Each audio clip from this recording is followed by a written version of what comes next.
no levels, Judah Freelander. We Cool. don't give a fuck about levels. Yeah. We're here to learn how to beat up anybody. That's World right. Champ. You're not wearing a world champ hat, dude. It You is. got a world It champ does. shirt. It says it in sign language. Oh, you crafty bastard. Yeah, these are actually the severed, shrunken fists of my deceased opponents melted onto my hat. Now, is that a real weathered hat, or did you prematurely weather it? No, I've been wearing this hat for years. Really? Yeah. Oh, okay. So My mom keeps saying you should retire it. No, But I no, keep no. wearing it. No, it's vintage now. It's classy. Yeah. It's been through battles. It's been through wars. You know what you could do, though, for sure, is you could sell those, like the ones that you've worn for like a long time, and people would gobble it up. Yeah, maybe. Yeah. Let's see. You know how like those, do you know what a humiliatrix is? No.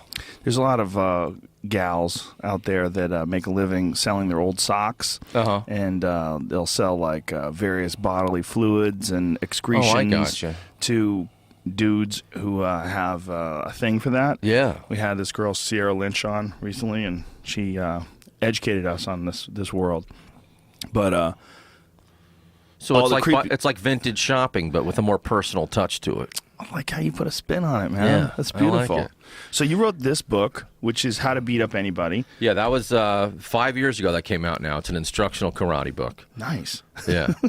It's How the much most karate have important- you actually studied? Well, no. This book is basically a spoof of people who think they're great at it but are horrendous at it. It's basically, I teach you how to beat up ninjas and Bigfoots, but it's kind of like the worst martial arts instruction possible.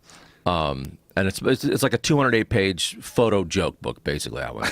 And then, this is a new book that just came out called If the Raindrops United, which is a book of drawings and cartoons that I did, mostly single-panel cartoons, and most of them are comedy, but I'd say probably 40% of the ones that are comedy are kind of like dark satire on big issues, whether it's like, that like one. honest tits, lying tits? Yeah, that's a big issue. That's a big issue out there. Well, and it has to do with the nipples. Like you went Pinocchio. Yeah, it's basically a Pinocchio story told through nipples. Yeah, no, that's definitely not one of the more social commentary ones in there. But I do like that one. And, That's a good one. And I do like lying nipples also. Nothing wrong with them. Yeah, I like all nipples. Me too. I'm a fan. I don't discriminate. Yeah, I've heard people say something like, "Oh man, I don't like when they have small nipples or like really pale areolas." Like, just be happy you get to see them. Yeah, just I think be happy people someone that shows you their tits. I think we can call that white privilege. Let's call that white Fuck privilege. yeah, let's call that exactly what it is.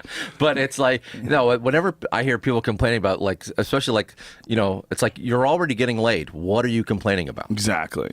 It's like you can't complain about breasts. I knew this dude who was in a wheelchair. He used to play he used to play pool.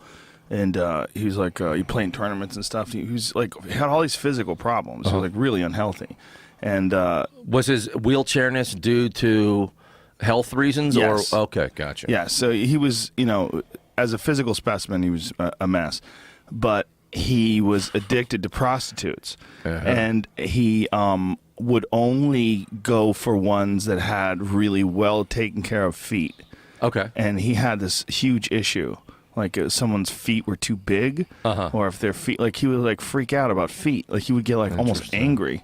Like, and you want to go, dude, you should be happy that anybody wants to just hug you. Yeah. Like if you could pay a couple $100 and a girl will get naked with you, like, whoa, And that's a score. That's also a story where you really got to like give respect to the people that work in the sex industry. Because yeah. I have a lot of respect for them because I think a lot of people don't understand, what a difficult job that is. And think about like the woman who goes to him. Yeah. And, she's being paid to please him. And then, what does he smell like? Yeah. And then her foot's like an inch too long. And he's mad. Yeah. That's that's more of a hassle than being a barista at some coffee place or something like that. Way more. So The sex worker thing is a real issue with our puritanical culture, that we have this prejudice against people that have sex with people for money. Like, we don't have it with any other thing that we enjoy. Yeah. We don't have it with people that cook for people for money, or people that give massages for money, or cut people's hair, do a bunch of things that people don't necessarily want to do. I have more respect for the sex worker because if you think about it, we're a capitalist society. They're more capitalist than the rest of us. They're Really? they're well, in a sense, they're using their body for to make money. What's wrong with that? In a sense, they're athletes. Exactly. Well, they definitely are. They definitely no. They are. They are. Yeah. It's kind of weird that it's still illegal, though. It really is weird. I mean, at a certain point in time, it becomes stupid. If it's the thing that everybody wants the most, if you across the board, what do people desire more than anything? At a certain time in their life, it's going to be sex. Obviously, it's food and rest and shelter, and everyone wants to have a comfortable life and good friends and all that stuff. But everyone who's sexually active, whose body works, it's functional. Yeah. They want sex. Even people whose bodies aren't functional, they still want that. Yeah. And if you look at all advertising for no matter what product it is, it's usually sex is the subtext of what they're selling. Yeah. So here's someone that's openly and honestly selling it, and then yet they get discriminated against. They get locked up. Wrong. Yeah. They get locked up. I mean, there's task forces designed to capture them. Yeah. There's my friend Brian Callen. I think he's told the story on the podcast before. He was talking to some girl in front of a club in New York. Brian, he's a silly goose. And some girls he's like, "Hey, girls," and they're like, "Hey, you want a date?" He's like, "A date? Well, how much would that cost?" And she said, "How much would you be willing to pay?" He goes, $10,000. Yeah. He got pulled in for that. They like literally. Were these women cops? Yes. Or? Oh, wow. Yes. Like he said $10,000. So was this recently? No, years ago. Okay, because I was going to say like street hookers you don't really see in New York anymore. But I remember like 20 years ago, just going into like the corner deli, and girl comes up to me and she's like, "Hi, you want a date?" And I was like, this is the first time it happened to me, and I was like. I'm like, first of all, what's going on? And then you realize pretty quickly, the woman's a hooker, and I'm like, no, that's okay, but thanks. How hot was she?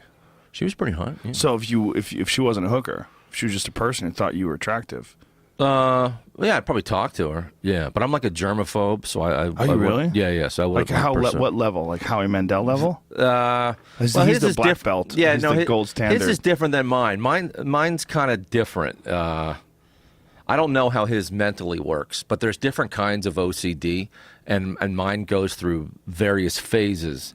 Like some people will be a neat freak or they might lock their door 5 times because they're afraid maybe I forgot to lock it and then someone's going to break in. But there's another kind where if you don't lock it, like doing it like the exact physical motions that you're supposed to, then something bad's going to happen to you that day. Like you might get cancer if you don't lock the door properly. So that's why you might lock it 10 times. It's like you'll get some kind of a hex or a jinx on you. That's the kind of thing that I have sporadically off and on. I've had it for years, Sporadically? In various, sometimes it comes and goes, So when does it go? When you're feeling great about life and everything's going well? And sometimes you think, okay, something's bad's got to happen now because things are going well. Oh, usually, you think about it that way. I was thinking the other way, that like when things are going well, you think, well, I don't have to worry about the hex right now. No. Usually it's when I'm not busy. Like, because then your mind, because my mind is kind of always racing, so if you're unable to just sit back and relax, then your mind, it just keeps racing. And then if it gets on a negative thought, it just, spirals and spirals and spirals. Yeah. That's so common amongst comics. That we were just talking about that yesterday with Whitney Cummings. She has like a kind of a similar thing where she has to constantly be active, constantly be doing things. And I'm kind of the same way. I'm always doing something. Yeah, right. Well, is that a comedian thing? Like, what the hell is that? Yeah, I don't know. I mean, like sometimes when I'm exhausted and stressed out, I will go out to the comedy clubs and do 2 or 3 shows in one night. And people will say, "Why are you doing that?" I'm like, because it's actually the most relaxing thing I do. It's like being up on stage for whatever reason. That's where I'm most comfortable. Well, and also it's really fun. Yeah, and that's the thing people forget. It's a hell of a lot of fun. I got a chance to see Tig Notaro, Natasha Leggero, and Jim Jeffries last night. What a fucking show. That's awesome. Tig Notaro is hilarious. Yeah. So first time I've seen her live, she's really fucking funny. Where was the show? At the Improv. Oh, cool. Jim Jeffries was fucking hilarious. Yeah. And oh my God, Natasha Leggero killed. Awesome. Oh, she's got this Oprah bit. I was screaming. So funny, man. It's so funny. But it's like to do stand-up. It's like you know, I mean, it requires concentration and you have to work at it and all that good stuff. But when you've got the bits and when you're actually like, you know, you're in the zone and everything's going well, it's so fun. Oh yeah, yeah. No, seeing people have a great time. Yeah, it's the most fun thing I do. So it's what I would most like to do. Yeah. Yeah. So it totally makes sense. I've never like canceled a show because I was tired. Ever. No. And the other thing is like, you know, I'll feel tired when I'm leaving my house, like, oh, I gotta fucking fire up. I got the show in an hour. But once I get there, forget when you're on stage, it's like everything's firing up, man. It's like, and then when you're off, you want to go up again. It's such a beautiful exchange too. You know, particularly I feel that way about like Hollywood clubs because you're not really getting any money. You know, no. Well, same with New York. Yeah. I mean, in New York City, you don't. Those are the two cities, kind of, probably in the world, you know, that where in general, when you're working those two cities on a nightly basis, where there's multiple comics per show, you're basically working for free or very little money. So you're doing it for the love of it, and everyone is, you know. And everyone's doing it also because it's like there's these fueling stations, like the cellar or the stand or the store, and these places where you go, and all the other comics are there, and we all like kind of fuel up. You know? Yeah, and also comedy is something you can't practice. It's not like guitar. You can get at home, stay at home, be really fucking good at guitar just by playing by yourself all day at guitar. But stand-up, you have to go on stage. Otherwise, you're not doing stand-up. Yeah, you have to go on stage also when you're working out bits because they take a life of their own up there. Like, I'll write a bit out, and I'll have like, ooh, I got a great new bit. I can't wait to try it. Right. But when you're on stage, that fucker just takes turns of its own. Yeah. I think that's because your mind's, at least for me, like, my mind's in, like, hyperdrive when I'm on stage. So I might, like, I always carry around, like, little sheets of paper with, like... That's your sheets? Those are your notes? With, like, a few, like, words on it or something. You draw on them, too, huh? Yeah. What are you drawing? Well, these are just... some random like it's all penises. Faces and dudes. It's all penises. Why? No, well that's a tongue on a dude, but it looks like a penis kind of. Yeah. So I'll usually have a thought or like a sentence or maybe it'll be like a one-liner. Right. And then I get on stage and then if it gets a laugh, then I immediately am thinking, all right, how do I extend this and take it in another direction and get another laugh? You know. Why do you have a ritual? Like why do you write them on paper? Why don't you put it on your phone? I don't know. I'm just I'm more of a pen and paper person. I am to remember shit. Like before every set, I have a notebook that I bring with me everywhere when I do shows. Mm-hmm. And before every set, like in my hotel room, I have a big show that night. I'll write out my bits. Really? Yeah. Oh wow. Sometimes I'll write out my whole act. I'll spend hours. Wow. Yeah. I usually that's good. This is usually me before headlining a show. And like I get there right when like 5 minutes before I'm supposed to go on, and then as they're saying my name, I pull out a piece of paper from my pocket. Go over. Like, all right, let's go. You know, because I'm trying to remember a few of the a few new things. But I always forget stuff. I do that too. I mean, but when I feel like even though you don't have to do that sort of preparation, the sitting in front, going over all the material. When I do that, everything comes out better. Yeah. No, I working. I think you got to work off stage and on stage. But I tend to work a little, like, I don't know, I saw that Seinfeld documentary, and it seems like he works almost completely off stage. Mm-hmm. Like his act is written, and then he goes up and says it. That's what it seemed like from the documentary. I do more writing. I'm about maybe 60-40, where, as far as off-stage writing to on-stage writing, Yeah, I think you need both, And people that don't write off-stage, I'm always like, God, man, you're missing out. You have to. Yeah. To get the most out. How long have you been doing stand-up now? I started in '89. And when did you become world champion? That was at some point, I'm not great at math. It's one of my weaknesses, but it was... That was I was dabbling in it in the, I would say, mid to late 90s, but it's changed. The persona has changed so much over the years. But it's such a weird one that you've always stuck with. Like every time I see you, got a world champion hat on. Yeah. You would talk it's kind of like when you get knighted, like Sir Ben Kingsley. It's like he's not fighting. Dragons every day, but he was still officially knighted, so he still's got the title. Right. And theoretically, I'm still undefeated, so I still got the title. But, initially the world champion persona kind of started as, when I was a kid, I was obsessed with Guinness Book of World Records. and I always used to try to break them. Like when I was 8, I tried to break the pogo stick record. I think the record was like 13 hours straight. Oh my God. And I did it for an hour straight without missing. Really? And an hour when you're 8 is like a really long fucking time, you know. And I was so bored. I was a little tired, but I was so bored. And I was just like, fuck it. All right, this is not worth breaking, this world record. It's amazing that it's only 13 hours. I feel like that was at the time. That was at the time. You know, that was in the 70s. That was like in 77. There's a gang of world records that people found out were pretty easy, and they went, wait, I can do that. Yeah. And then they broke them. I think there are, yeah. Yeah, there's got to be, because there's probably people haven't even tried. Yeah. Like the Guinness Book is a fat book. Yeah, it is. It is. And you can like come up with a world record. Like, yeah, there's the group that does that, where they come up with ridiculous things that nobody else is doing, and then, you know, it would be like a light rock, you know, juggling 3 of these, the longest you did it, and then you get a world record. You know. Well, didn't Dane Cook, was it Dane or was it Chappelle who did the world record for the longest show? I think they both had it at various times, and then one of them broke the other. I'm not sure who. I think Chappelle broke Dane's. I think someone else that no one's ever heard of did like 28 hours. So I think it was Tommy Tiernan in Ireland. I think he did 28 hours straight or something like that. Oh, okay. Yeah. Yeah, like, okay. Yeah, it's like, fuck it, who wants to break that? Who's watching that show? Yeah, and who wants to break that? Yeah. Yeah. What does it mean? Who wants to stay up for 28 hours straight?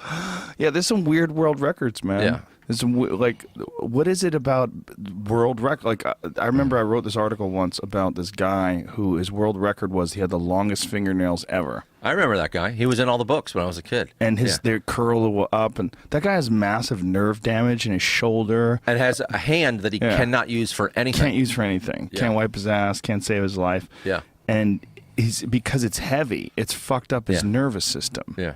Like his body's imbalanced. It's like carrying a brick everywhere you go. Yeah. A brick made out of fingernails. Yeah. So I was obsessed with those things. And then so I think somewhere in like the early 90s or mid 90s, I was like, I started writing all these jokes about breaking all these ridiculous world records. And my act was always very joke heavy, you know, a lot of one-liners. And it was always very, always did a lot of crowd work. And then I started making my own hats somewhere in the mid-90s, and I first made one that said record breaker. And then I thought it would be funny to make a hat that said world champion, but not of what? Like, who is this idiot wearing a hat that says world champion? It doesn't even say what it is. Like this just this moron bragging kind of guy. Right. And it was also good because then it would lure the audience in to ask me questions, and I love doing crowd work, so it kind of worked, and it fed into these like world record, these ridiculous athletic achievement jokes that I was doing at the time. And then at some point, it sort of morphed, and it became not a guy who was bragging. It became like an actual real-life superhero who really is this amazing athlete and sexual creature that is just better than everyone. And he's actually just humbly stating how amazing he is. You know, he talk about fucking Lois Lane, you know, in front of Superman without him knowing it. Lois Lane? Is that Lois's brother? Yeah, that was Lois. Yeah, it was Lois Lane. It was... and that's actually her real name. She's transgender. A lot of people don't know that. The comics... because of bigotry at the time, never addressed it. Oh, they glossed over it. Yeah, they did. Yeah, they sure did. Wow, how rude of them. Yeah, wrong. Yeah. Lois is a weird name for a chick. I don't know any Loises. She might be the only Lois ever. Yeah, I don't know any Loises. So then the world champion kind of became this, and that's what this karate book is. It's just the real life greatest martial artist and athlete ever to walk the planet, and who doesn't brag but is just, you know, so incredible. And then the past few years, it's morphed some more, where the world champion is, I mean, he still has that, you know, that is the greatest athlete and stuff, but it may not be talking about that, but he's become a person who is a champion of the world and for the rights of the people of the world.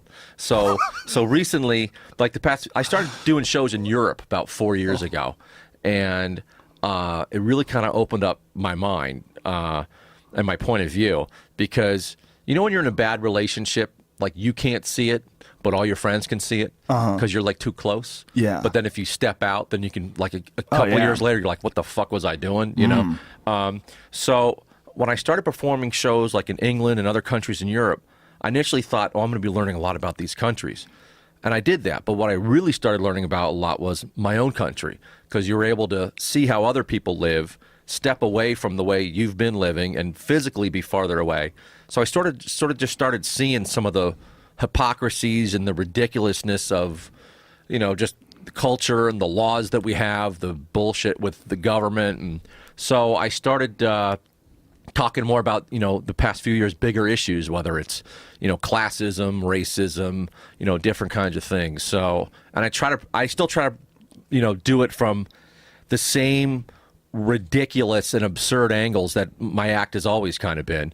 But now with, dealing with like big issues like that, because I've always liked doing like dark, twisted, crazy shit, in my material and finding laughs in dark places.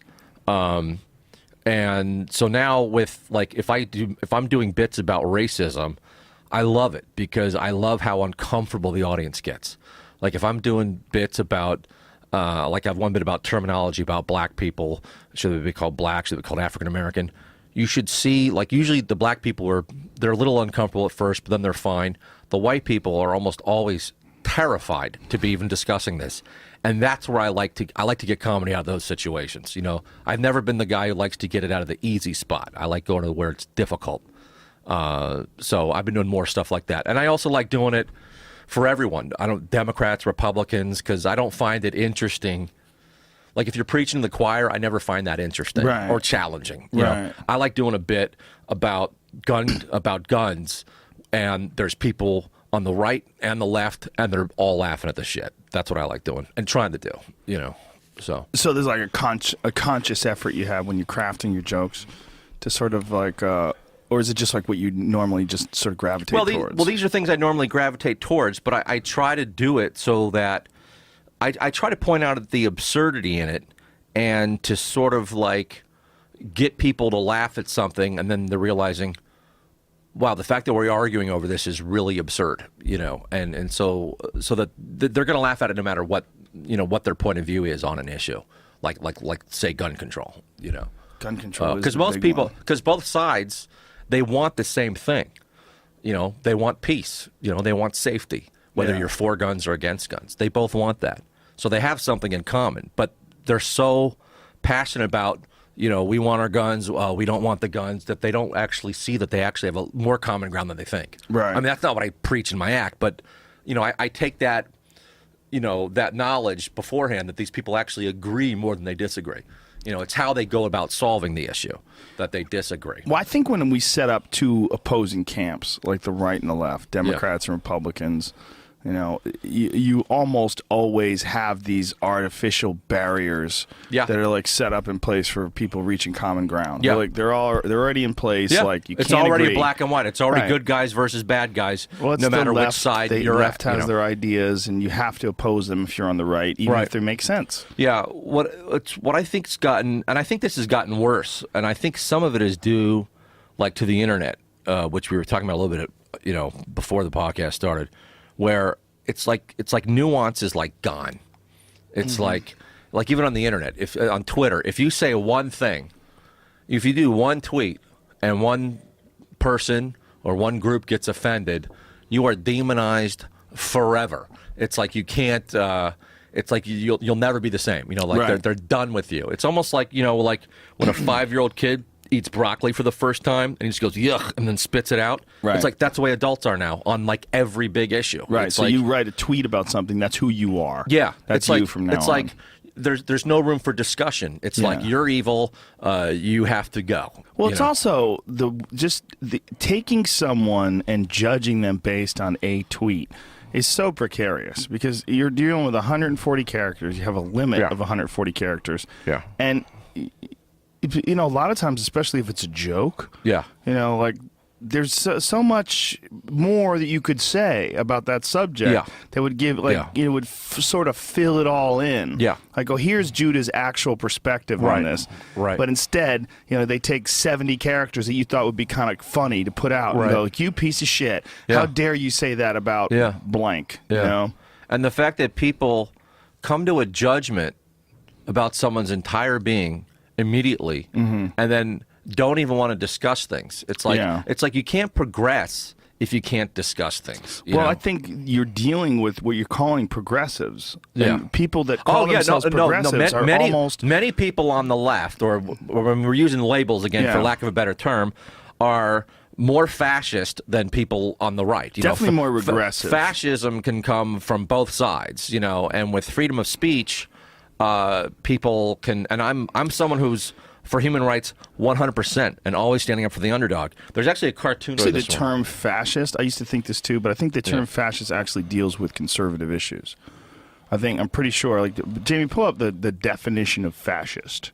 Yeah, I'm forgetting because I've looked it up before too. Because people use it. I think people use it incorrectly because they just assume it's like. But I have this one cartoon here in the book, and it's at a college campus, and it says Smoking Awareness Week. On the right, you have a good lung, which is white, and a bad lung, which is black. And underneath, they say, this poster's racist. Then she goes, let's protest. And that's like, the bad lung, which is black, is not bad because of anything to do with like the color. It's because a black lung is a polluted lung that is not healthy. I understand this. Yeah. But I'm saying, some people, their heart's in the right place, but they're misguided. Yes. So that's what that cartoon is. Well, here we go. Fascists. Governmental system led by a dictator having racism. I've seen more than one definition. That's interesting. I've seen a different definition. Let's look at Webster's definition. What do they say? Organized society, government ruled by a dictator. It's criticism, emphasizing aggression. But I've seen it written. Full definition. Let's see. A political philosophy. Centralized autocratic government headed by a dictatorial. That's a weird word. Dictatorial leaderships. Right, but see, some of it is social regimentation, a certain philosophy that is forced upon people, Yeah, so that is fascist then. Yeah. I just think there's so much with culture now. There's the not even the concept of discussing something. And also when you talk to people who disagree with you on something, that's when you can really learn, about their point of view and your point of view. You both can learn. I think also what we're dealing with is there's a lot of people now that were marginalized before and didn't have a viewpoint, maybe in high school and maybe even in college. And now, because of the internet, they've found like-minded people, they band together, and they really become sort of thought bullies. Yeah. The people... It's not about, like, you just said something wrong. It's like you now have to be shamed for it. Exactly. Instead of, like, if someone says something, that's... Even if someone ever says anything to me about something, it's like, I want to discuss it and find out why they're feeling that way. And then if I still think differently, explain my point of view to them so that they can see it. But I don't know. People it's like they just want to fight. They just want to shame and fight. It's weird. They want to attack because they're afraid of being attacked themselves. It's almost like they want to attack first. That's a lot of what's going on. It's part of what I teach in my book, How to Beat Up Anybody, is self-offense. Yeah. Do you teach that Kick first, verbally? Ask questions, never. Yeah. No. Shame first? No, I don't. Before they shame you? No, I don't do that. Shame them to death, maybe? No, I don't do that. I don't shame people. No, never? Not into that, no. Maybe that's what your new persona, when you morph. Oh, okay. Again? Oh, that's you'd interesting. Be a shamer. That's interesting. You just start shaming people for shit that's not even shameful. Yeah, I like that. So I did that recently a little bit in my act. I did that a little bit. Yeah? Where I'm sort of making fun of it. Like, as soon as when people start clapping, I'm like, guys, just stop that. That's actually offensive to people without hands. And then I'll say, I'd like to apologize for wearing a hat. That's offensive to our friends in the headless community. Just making fun of the people who are like way too PC. I had this woman, Christina Summers, on, who's a feminist, and she calls herself the factual feminist. She kind of fights against a lot of ridiculous ideology that's going around the quote unquote feminist community, where they're spouting false statistics and fake studies or studies that are not real or very biased. Well, within the feminist movement, there's many different factions. Yeah. And I forgot what I was. Sorry, buddy. That's okay. They'll come back to you. What did you just say before that? What were you just saying? We're talking about there's many different factions of feminism. No, it was before that. Shit. I was talking about the headless community and not offending them. Oh, clapping. That's what it was. Okay. Jesus Christ. Yeah. She was saying that I'm fighting off a cold, I think. Brain's not so hot today. I think it's going around with everybody. It is. Everyone's got some kind of weird sort of cold. She was saying that she does these shows and where they people give speeches and they don't want people clapping because they think clapping will trigger people that have been beaten before. So like hearing this will Ugh. trigger the idea of you I being read beaten. something So they about all that. they do jazz hands or they snap. Yeah, like they snap. beatnik Yeah, I poets. read about the snapping thing. Just insane. And you know, the original, I think when the beatniks in the 60s in New York used to do the snapping, that was because they were having illegal shows.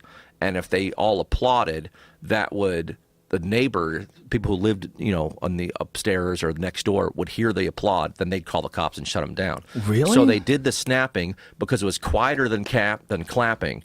And that way they can still show like that, you know, appreciation. Yeah. So that was the initial thing why the beatniks did it. Is that real? I think so. It's because they had illegal speakeasies where there were like after-hour shows going on and shit. My mom used to have this really cool lamp in her house that was made with like lead and stained glass, and it was from an original speakeasy from the Prohibition. Oh, wow. Cool. Yeah, I don't know what the fuck she did with that thing. It was so awesome. That's awesome.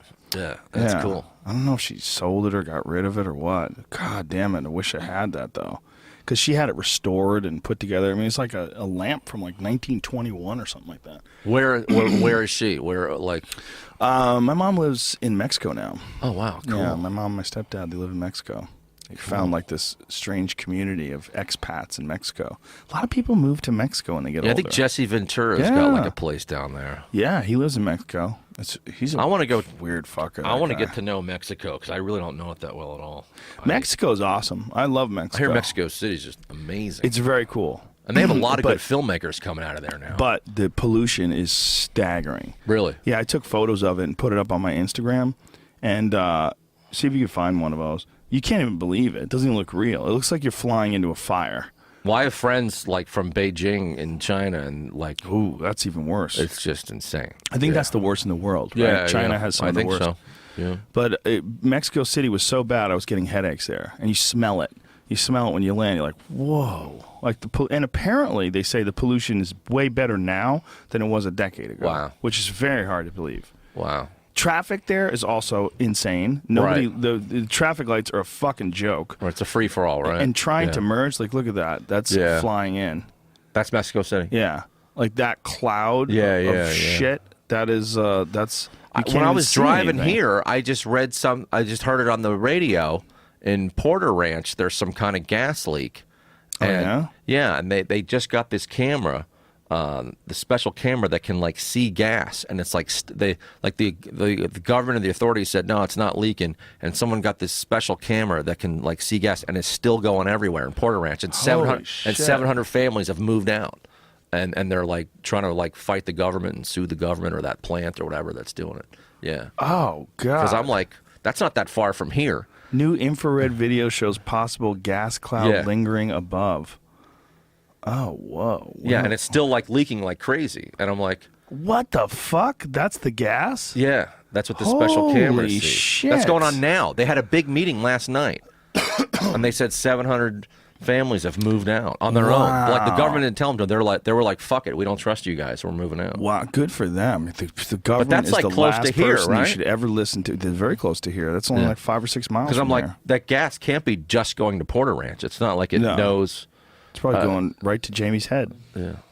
Yeah, this is fucked. But the government is all about trying to minimize the impact on the economy in these areas. Right. So if people are breathing, they're not dropping dead on the spot. Capitalism wins. Yeah. What is this lady doing with a mask on and sunglasses? That bitch is the one who least. She let the gas out herself. Oh She's yeah, covering. maybe she did it. Yeah, that's what she's doing. She's like a bad guy that shows up at the scene of the crime. Look at her. Yeah. I don't know how this gas got out, but we got to get out of here. Meanwhile, she's got a monkey wrench in her back pocket. She's unscrewing the gas. Gas leak controversy at Porter Ranch. Yeah. Yeah, that's not good. Nah. You know what else isn't good? There was something I wanted to talk about today because it was so fucking ridiculous. I tweeted it earlier today. There's this man who's a 52-year-old father who identifies as a 6-year-old girl. Uh-huh. And it's hilarious because I tweeted it, and it's this story about this. He's Canadian, and this guy who identifies as a 6-year-old girl. Okay. And like this all is the his time. thing. Yes. So he dresses up like a 6-year-old and acts like a 6-year-old. Yes, that's what he identifies as. He identifies as, and this sort of people don't want to admit this, but this sort of is what's going on with a lot of folks when it comes to this whole transgender thing. The idea that you identify with something, like being normal and healthy, and this is the extreme of that. I mean, you're right now, you cannot look at that and not think that guy is out of his fucking mind. But when I tweeted it, then I watched all the other people that are commenting on it online, and there's people that are very supportive of the transgender community and very supportive of transgender rights, and they've hit this wall of ridiculousness. Like, how do you respond to this now? Do you say, okay, that's enough? Well, if that's enough, is that enough? Well, what do we do about Bruce Jenner? Right. What how do you say about this guy? What do you say about that guy who wants to be a woman, or this guy who thinks he's a fox, or this guy who I'm a raccoon kin? I mean, people are out of their fucking mind, and that's something we're going to have to come to grips with in this and that's thing that we're doing, where we're trying to be progressive and we're trying to be as open-minded and accepting of diversity as possible. You're going to deal with this. I think this is awesome. I think he should go back to kindergarten, this guy. See what happens. That is kindergarten. 6 is his first grade? Yeah. 7? Yeah. I went out with a girl once. Uh-oh. How old? How old was this girl? How old were you fuck? No, she was like 25, 26. That's a woman, have you know. So I went out with her, but I think we went out a short time. We went out for like a few weeks, we dated, but she had, or maybe more, I think she had split personality disorder. Why is that? Because sometimes she was completely normal, and then sometimes it was like she had no vocabulary and would speak in broken English. And like, I would just be talking about something and be like, yeah, I saw this thing on CNN. And then she'd go, what's CNN? I'm like, well, you have to know what CNN is. You grew up in New York City and you don't know what CNN is. And then another point, like, I was talking about the New York Jets game, and she's like, what are the Jets? And I'm like, how do you grew up here in New York, how do you not know, even if you don't watch football, you're going to see an ad that's on a bus that's driving by or something. Did you have sex with this girl? No, I didn't. Good for you. And so at some, and then at one point we're sitting in my car, and she's talking normal, like Queen's accent, and then she starts talking all of a sudden like in like broken English, like, hi, how are you? Oh, okay. And I'm like, what?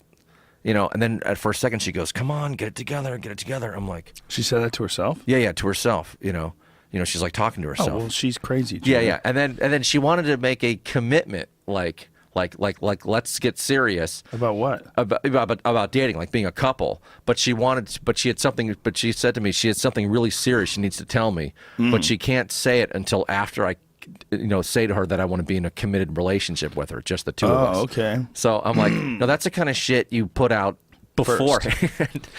She's got her own rules, man. So I noticed, like, when she would start changing her voice, talking that broken English, it was almost like her vocabulary got worse too. So I actually think she had split personality disorder, where one was like she was like a little girl. Was she hot?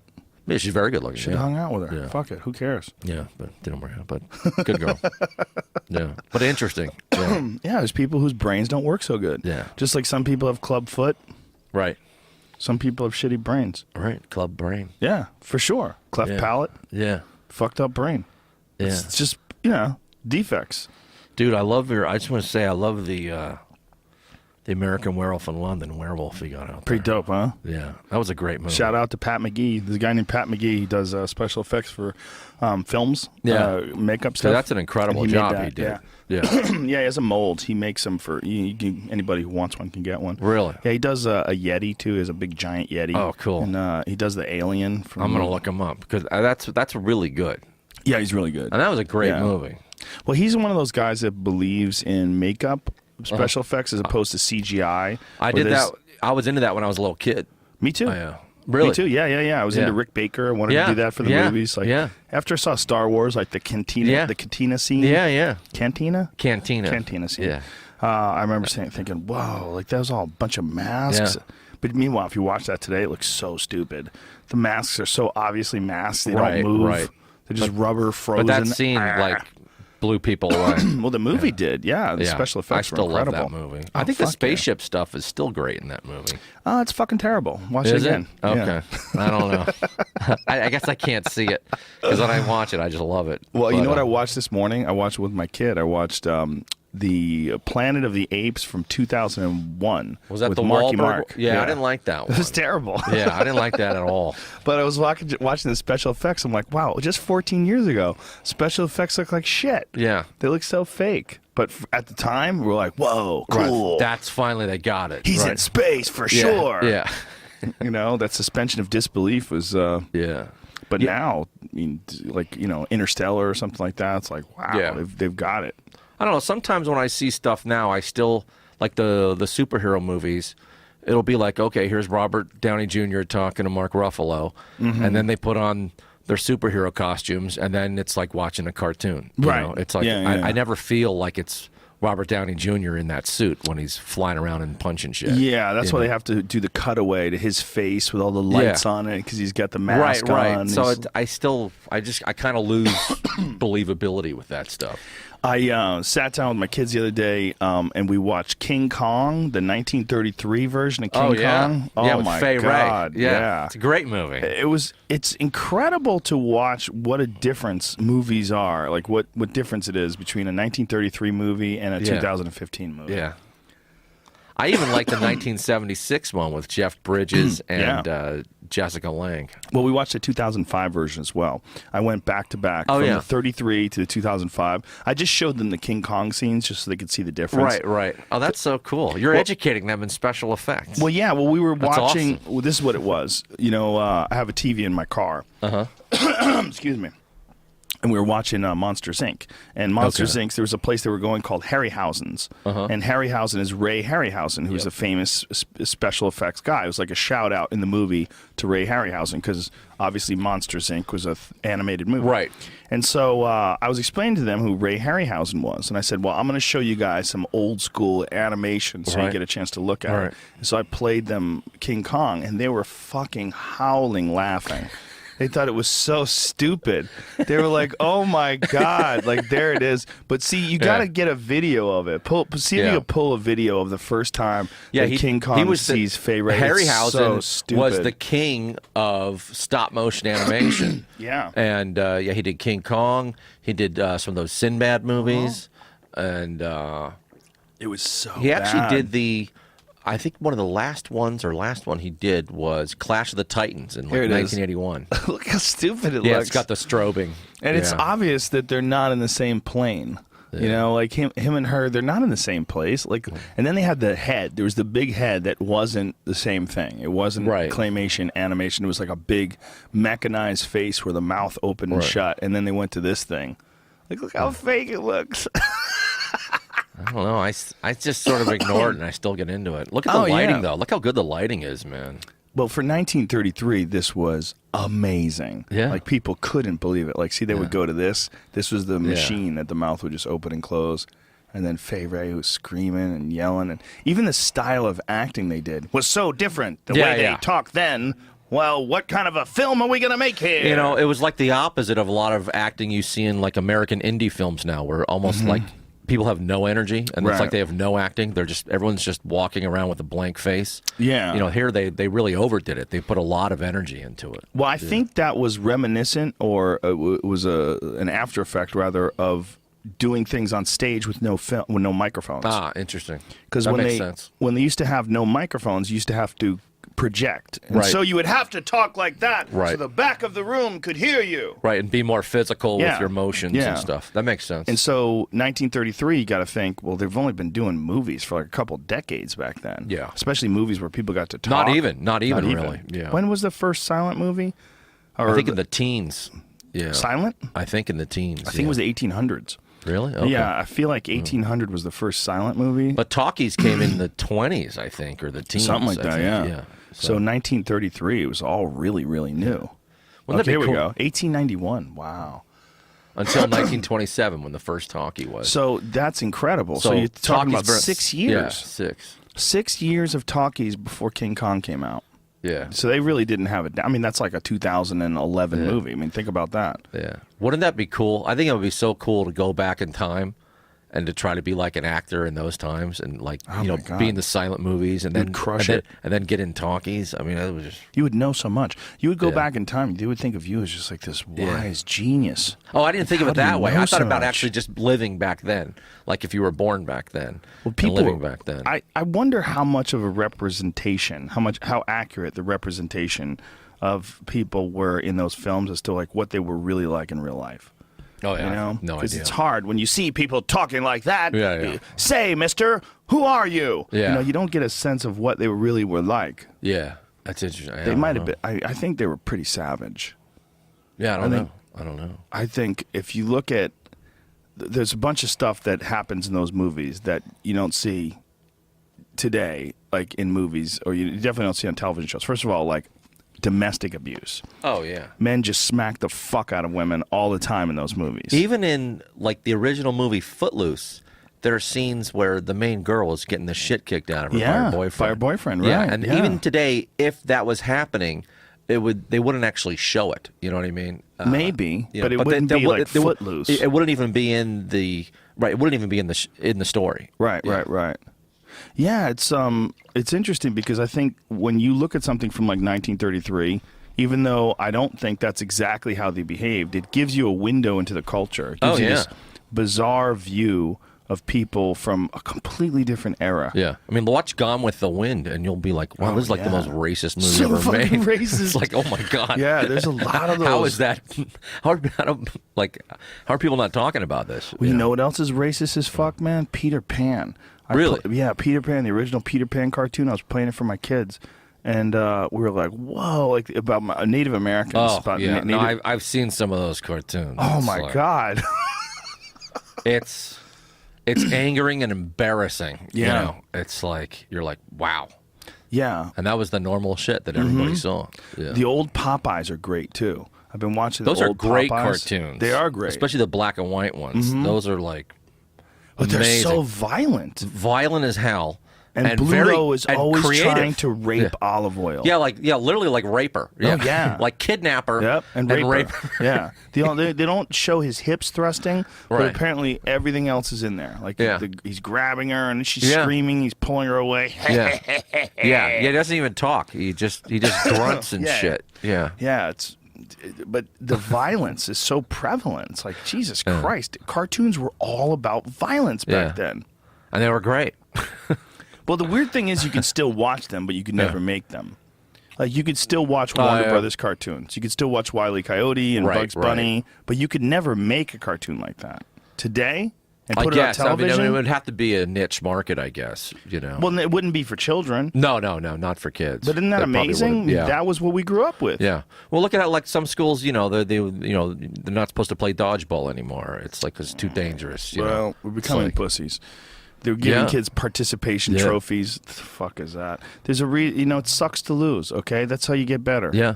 You can't keep your And kid the, from bad feelings. and the lower income kids who grow up lower income, they don't have that issue because they're like, they're still barefoot and it'll be a 5-year-old kid riding an adult 10-speed, with no helmet on.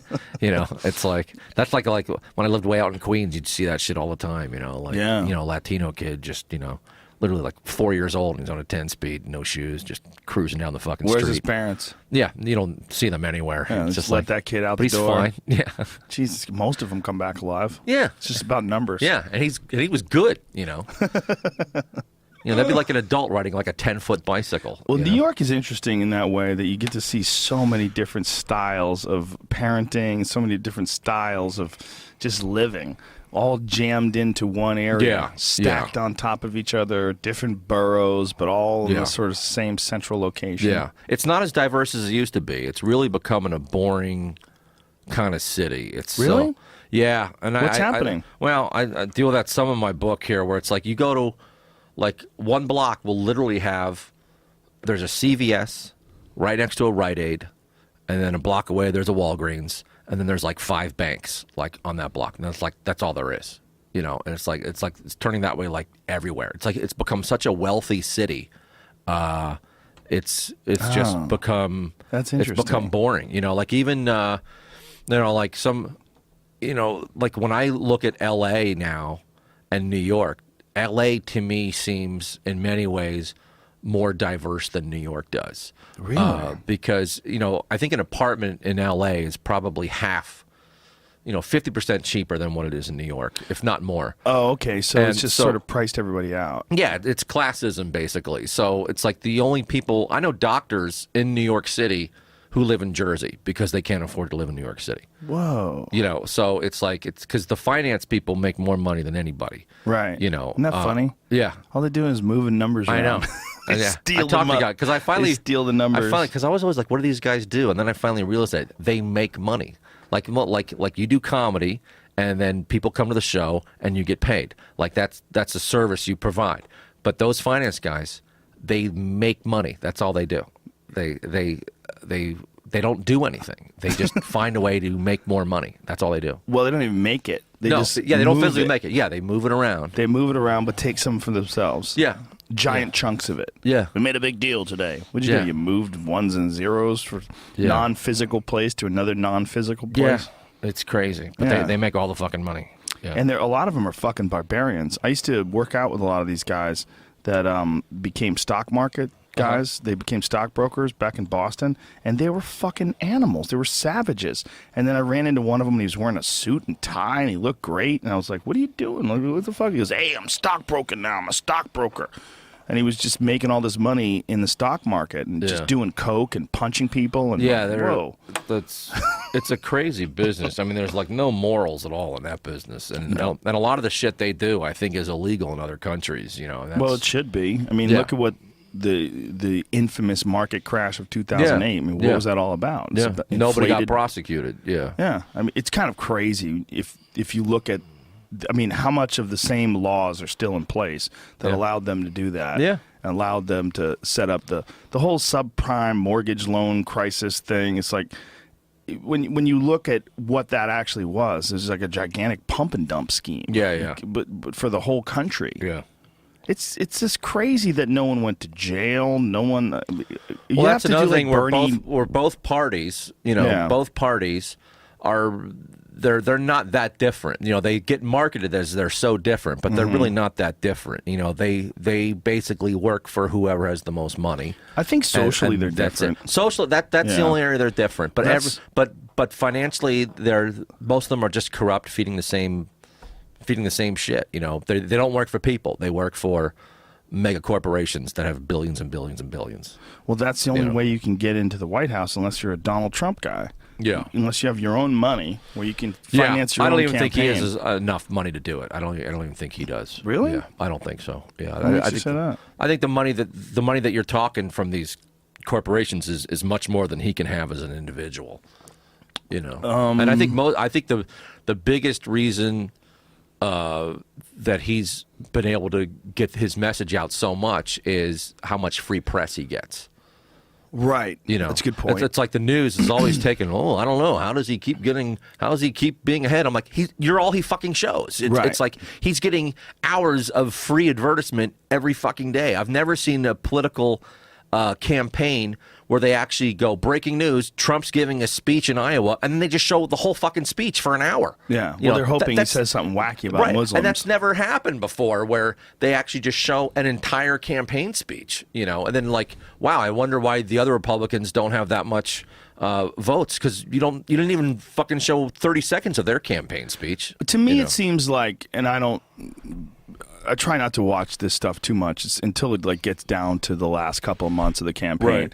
But it feels like that what Donald Trump's doing is sprinting. Like there's a marathon going on, and he just came out of the gate running as fast as he can. And like, he's winning. Like, but you can't keep that up. Yeah. You can't keep that up. Yeah. And the way he's talking, it's almost like he's trolling. Like when he said he wants to ban Muslims coming into America, I'm like, what are you talking about, man? You can't. What? Yeah. You're gonna ban Muslims? All of them? Yeah. Just you can't have a religion because wait a minute, what percentage of the people we're talking about that are blowing things up and shooting people? Yeah. Is it even 1/100th of 1%? Probably not. No, Yeah. it's not Probably even. Probably not. Like, but you're gonna ban all the Muslims that are coming. What the fuck? Yeah.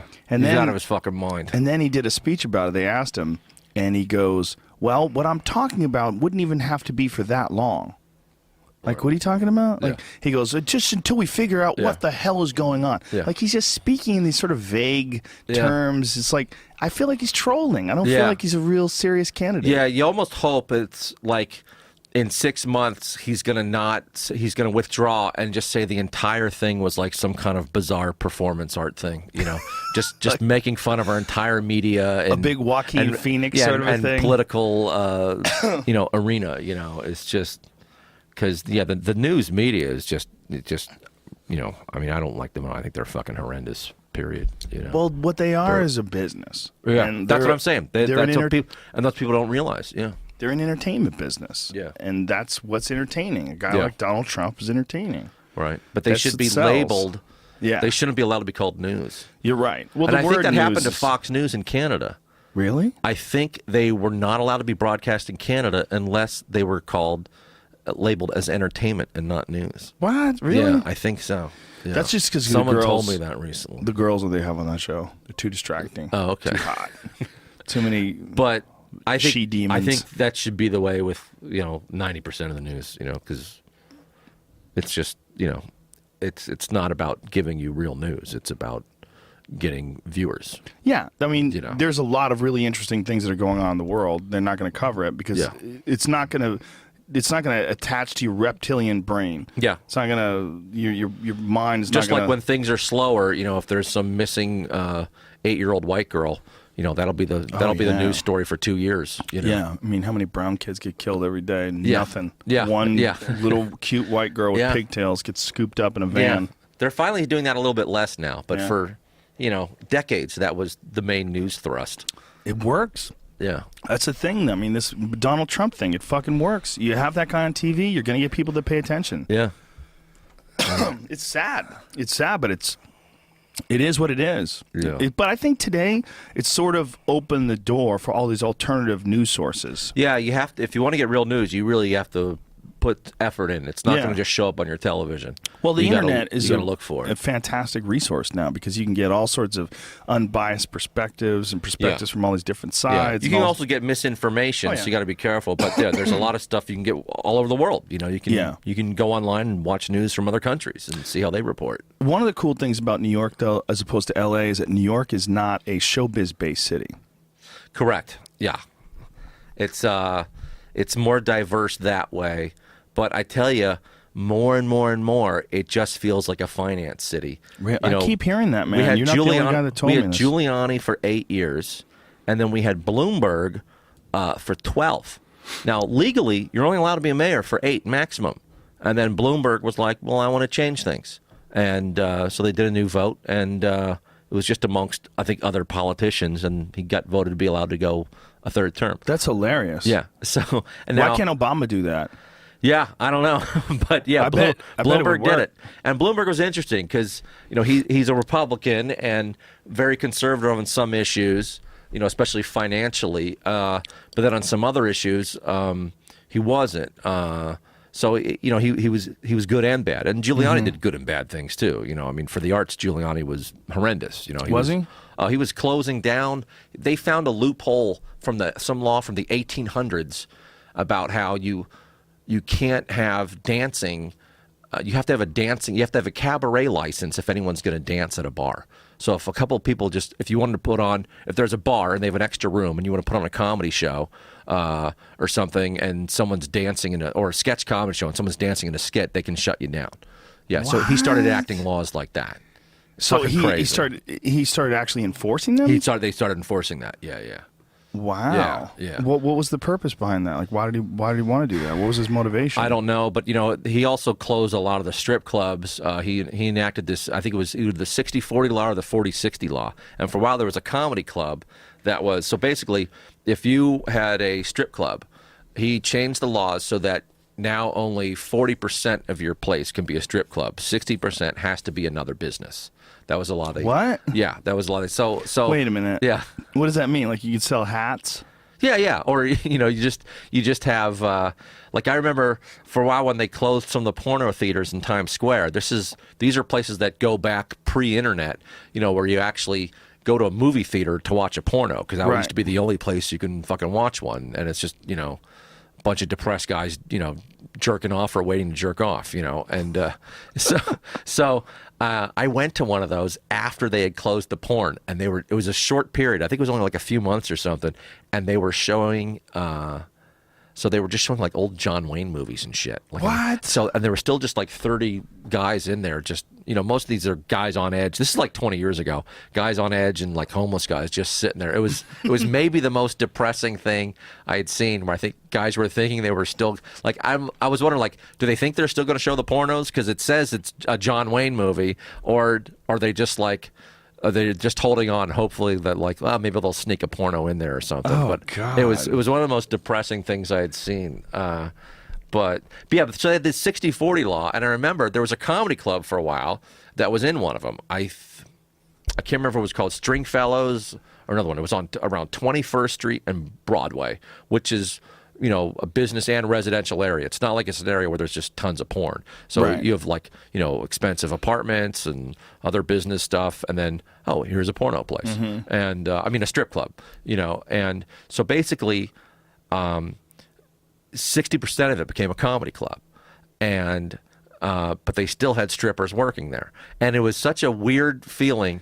But I'd never felt more safe at a comedy club because they still had all the bouncers from the strip club there. So That's it's all these hilarious. guys in like tuxedos, these huge dudes in tuxedos. And the stage was like really high, so that because it's designed to be looking up at strippers. And people can't grab you. Yeah. so, and then downstairs were lockers where the strippers were like changing and shit. So you'd be like seeing them down there and. How bizarre. Yeah, and then you just go through like a little swivel door, and then you're in the strip club. But that didn't last too long. But they had to do that for a while because they enacted these new laws and they had to do something. That is so strange. So this is a new law, or was it an old law this that was they when reinforced? This was when Giuliani. I think the 60-40 was a new law that he enacted. But Yeah. that doesn't even make any sense. But is it 60% in terms of revenue, or is it in terms of physical space? I think it was physical space. Here it is right here. A legacy of the Giuliani area in New York, Yeah. the 60-40 rule forces any adult business to devote more than 40% of its square footage to adult entertainment. There you go. No more than 40% to adult entertainment, meaning the strip clubs must fill the other 60% with non-adult business endeavors. Yeah. This is why the Penthouse Executive Club has Robert's Steakhouse and New York Dolls has a bikini bar front lounge. What an asshole! Yeah. So what an asshole! So to basically, think that he can most of enforce that.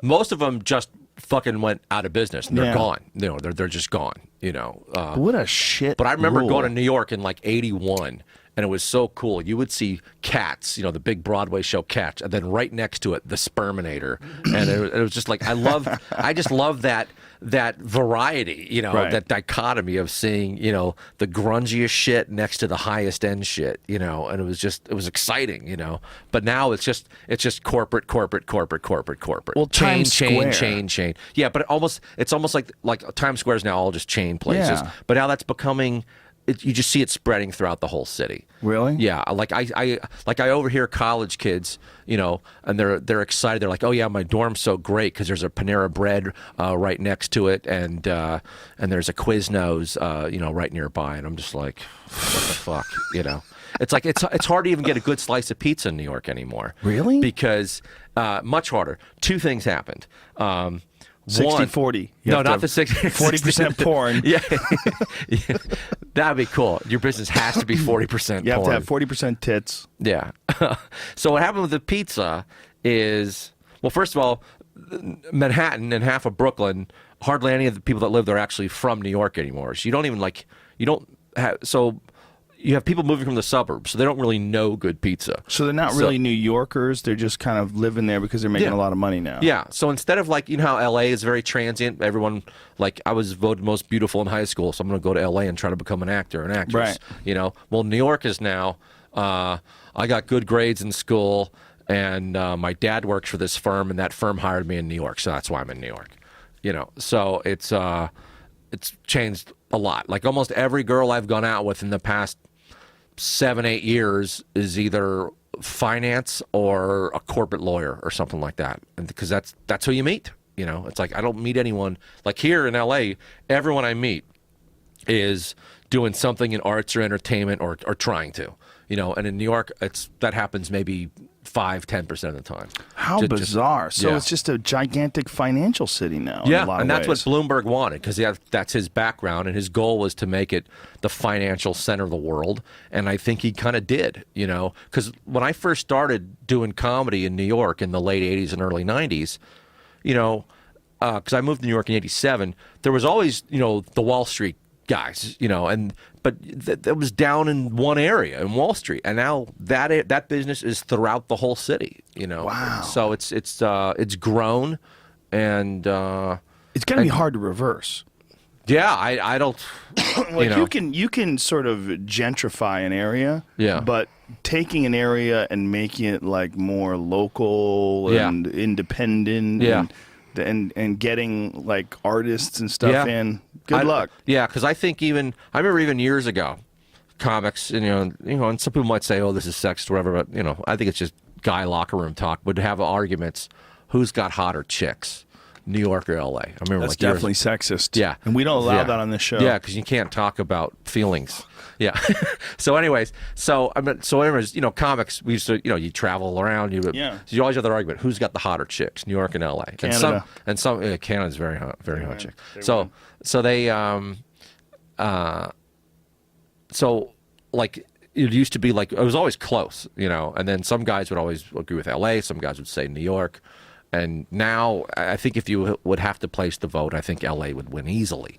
Because New York, you don't see the variety of, like, you used to see women from all over the world. So the everywhere on the planet you'd see women, beautiful women from everywhere, and it was just you don't see this variety anywhere. But in New York you would see it. Now you don't see it that much, and you don't even see a lot of interesting fashion walking around the streets of New York. You used to always see that, because if everyone's working in finance, that's not the most fashionable group of people. They're not interested in that. The worst when in terms of like artistic people, in terms of like creative people. Yeah. Like if that's going to take over, that's going to be the worst for that. You mean for hotness, you mean? No, I mean for having diversity, for having unique people, for having artistic people. Like that, like there's a lot of industries that could move in where things could be kind of cool. Like if the tech industry moves in, like San Francisco is a good example. Right. A lot of money in San Francisco, and a lot of people are complaining, but a lot of weird, cool shit is there too. Still, like a lot of freaky people. It's interesting. A lot of the people in tech are unique and odd and eccentric. You're not getting that in finance. You're not getting the creative types. No, and often when you meet them, and a lot of them are nice too. They usually kind of heckle themselves. Say they're boring, they work at a boring job or whatever. But it's, what are the clubs like now? Well, the clubs are doing well because you have the city, since it's gotten safer. The tourism is up. And is it a lot safer? Oh, much safer than it was 20 years ago. Much safer. Yeah, it's there's not much crime there. There just isn't. That's incredible. Yeah, because if one bedroom apartments are anywhere from $500,000 to $1.5 million, and that's a one bedroom that's probably 70% smaller than a one bedroom in LA. Yeah, it's like a new one bedroom in the Village in New York will be well over $1 million. Yeah, we thought about, my wife and I thought about getting a place there at one point in time. We're like, maybe we should move to New York. Maybe it'd be a good thing. Maybe we would try something different. We were looking at apartments that were 3-bedroom for $5 million. Yeah. Like, what the fuck is that? It's insane. Yeah, that's great. It's an apartment. You can buy 2 houses in the Hollywood Hills for that. Yeah, it's a fucking apartment. So you don't even have a yard. You don't even have a parking spot. Yeah, and also those apartments, unlike if you buy a house, they have the building monthly maintenance fees. Oh yeah, which can be easily $2,000 to $3,000 a month, and that's just going out the window. So it's like owning and renting at the same time. You're right. Yeah, that's a good way to put it. Yeah, it's like for years I've been thinking about buying a place, and then I'll look for a few months, and then I'll get frustrated, I'll quit, and then why do you want to stay there? I don't know. I think my folks and my brother, they're in Maryland and D.C., so I kind of want to be close to them. Mm-hmm. And every time I come to L.A., I always, because I lived out here for a couple years in the early 2000s, I keep thinking, oh, maybe I should just move here, So I don't know where to. I'm at the point in my career like I don't know where I want to live. You know, it was funny. Even Anthony Bourdain, who's like this long-term New Yorker, and who's like, you know, kind of like when I think of New York, I think of guys like him. Sure, yeah. He was telling me that he had thought about it many times about living in L.A. Yeah, you know, I'm like, really? It's like I think people are recognizing that there's like a weird shift that's going on there. Yeah, well, people, I remember, you know, 15, 20 years ago, the big thing with, there's always been this sort of, you know, love-hate with L.A. and New York. You know, I always noticed, like, it seems like there's always, L.A. comics seem to have a little bit of a fear towards New York comics a little bit, or a little bit sort of like respect toward, I've always noticed, even with like club owners, it's like, or even with actors, you even notice, oh, a New York actor, I mean, that means they know stage, and then even with L.A., it's like, oh, those New York guys, oh, they're getting on real. They're getting on 6-7 times a night. They're just in New York because they just want comedy. They're not interested in other stuff. And I'm like, you guys are really exaggerating things a lot. It's like, first of all, you can't be doing 6 and 7 shows a night every fucking night. It just, you know, once in a while you can do that, but you're going to go fucking crazy if you do that. And then just geographically getting to all those spots on time is not fucking easy to do. Yeah, unless you have Bill Burr to helicopter you around the city. Right. so and most comics just aren't doing that many. You know, New York City does have more comedy clubs than LA, but and the city's also geographically smaller, so you can't get to them. But if you're doing, let's say you do 4 shows in one night, you're probably going to be spending just to get to those, you're going to need a cab. So you're probably going to be spending, you know, $40 to $50 to $60 a night, and you're probably making $70. $40 to $50 to $60. Yeah, you know what I mean. So it's like there's not that much. So I also think now compared to when I lived here in the early 2000s, the comedy scene in LA has grown. I think it's very healthy here. And I think it's much better. The store is like rocking every night, and they got on fire. And they got 3 rooms, and they're all great fucking rooms with each one has a different personality to it. Do you know what's crazy? This year is the first year the store has been profitable in like forever. Wow, I believe it. This last year, it's crazy. I mean, Adam's done an amazing job. He's the best. He's the amazing best. fucking job. I fucking love that guy. It's so cool having a guy who's like the talent coordinator, who's just a regular, like he's my friend. Yeah, like I'd hang out with that guy. It's very rare that anything like that ever happens. He's the best. Yeah. He's the best. But I mean, of the 2 cities in America, LA and New York has the most comics and the best comics. You know where there's a really underrated scene? Where? Denver. A lot of good comics come out of Denver. I believe that. Yeah, Yep. Dan Soder's from there, and can't think of who else That's right Wendy now. But... Curtis, one woman. Right. She's the best. Yeah. She's an animal. That chick. She's owned that place forever. She started working there as a waitress at the Comedy Works. That's awesome. And then she established, when she started taking over, she established like a whole system, like an open mic system. Right. A system of taking people from open micers to making them MCs, to making them middle acts, to making them headliners. She's got like locally made headliners. That's awesome. Like legit comics that go on and they go on the road, and it's amazing. Well, I think that point you bring up is interesting because I think, years ago, there were like a few main cities if you wanted to be different or do something entertainment. There's pretty much New York and LA, and now it's like or even if like, let's say, if 40 years ago, if you wanted to be gay, you would move to one of the big cities, right? But now it's like every city has their gay communities, even like little town. Buffalo has a big gay community. Don't you think that's the internet is a big part of that? I do. Find each other? I do. Yeah. And I think but I think that. The fact that other places have gotten better is also another reason New York has gotten more generic. Right. Because if you're a freak, if you're a weirdo, an outsider, people would be like, move to New York, move to the big city, get away from the small town. Now you can find cool shit in your small town. Right. So it's not attracting that as much as the interesting people as it used to for that reason, which is great, But then the finance thing, and then with everything being so expensive, I actually think LA has a lot of interesting people moving to it and living in LA. I think LA has a lot of cool shit going on in entertainment and in art. I think so. Stand-up comedy, I think it's the best place right now. I think it's the best place as far as the amount of talent, the amount of like really high-level people there, and the amount of like really good clubs. Yeah, I think it's the best. It's spot. hard.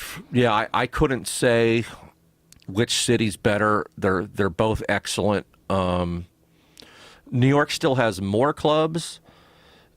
And they're a different kind of club, though. They're smaller. Oh, they're much smaller smaller. stage. It's much smaller, much smaller. That smaller stage also lends itself to a different style of comedy. It does. It does. More personal, more like, where are you from, sir? Like that Less kind of physical. shit. Mm-hmm. Yeah, less movement. Yeah. Small stages. LA comics in general, I mean, these are big generalizations, but in general, a little more physical.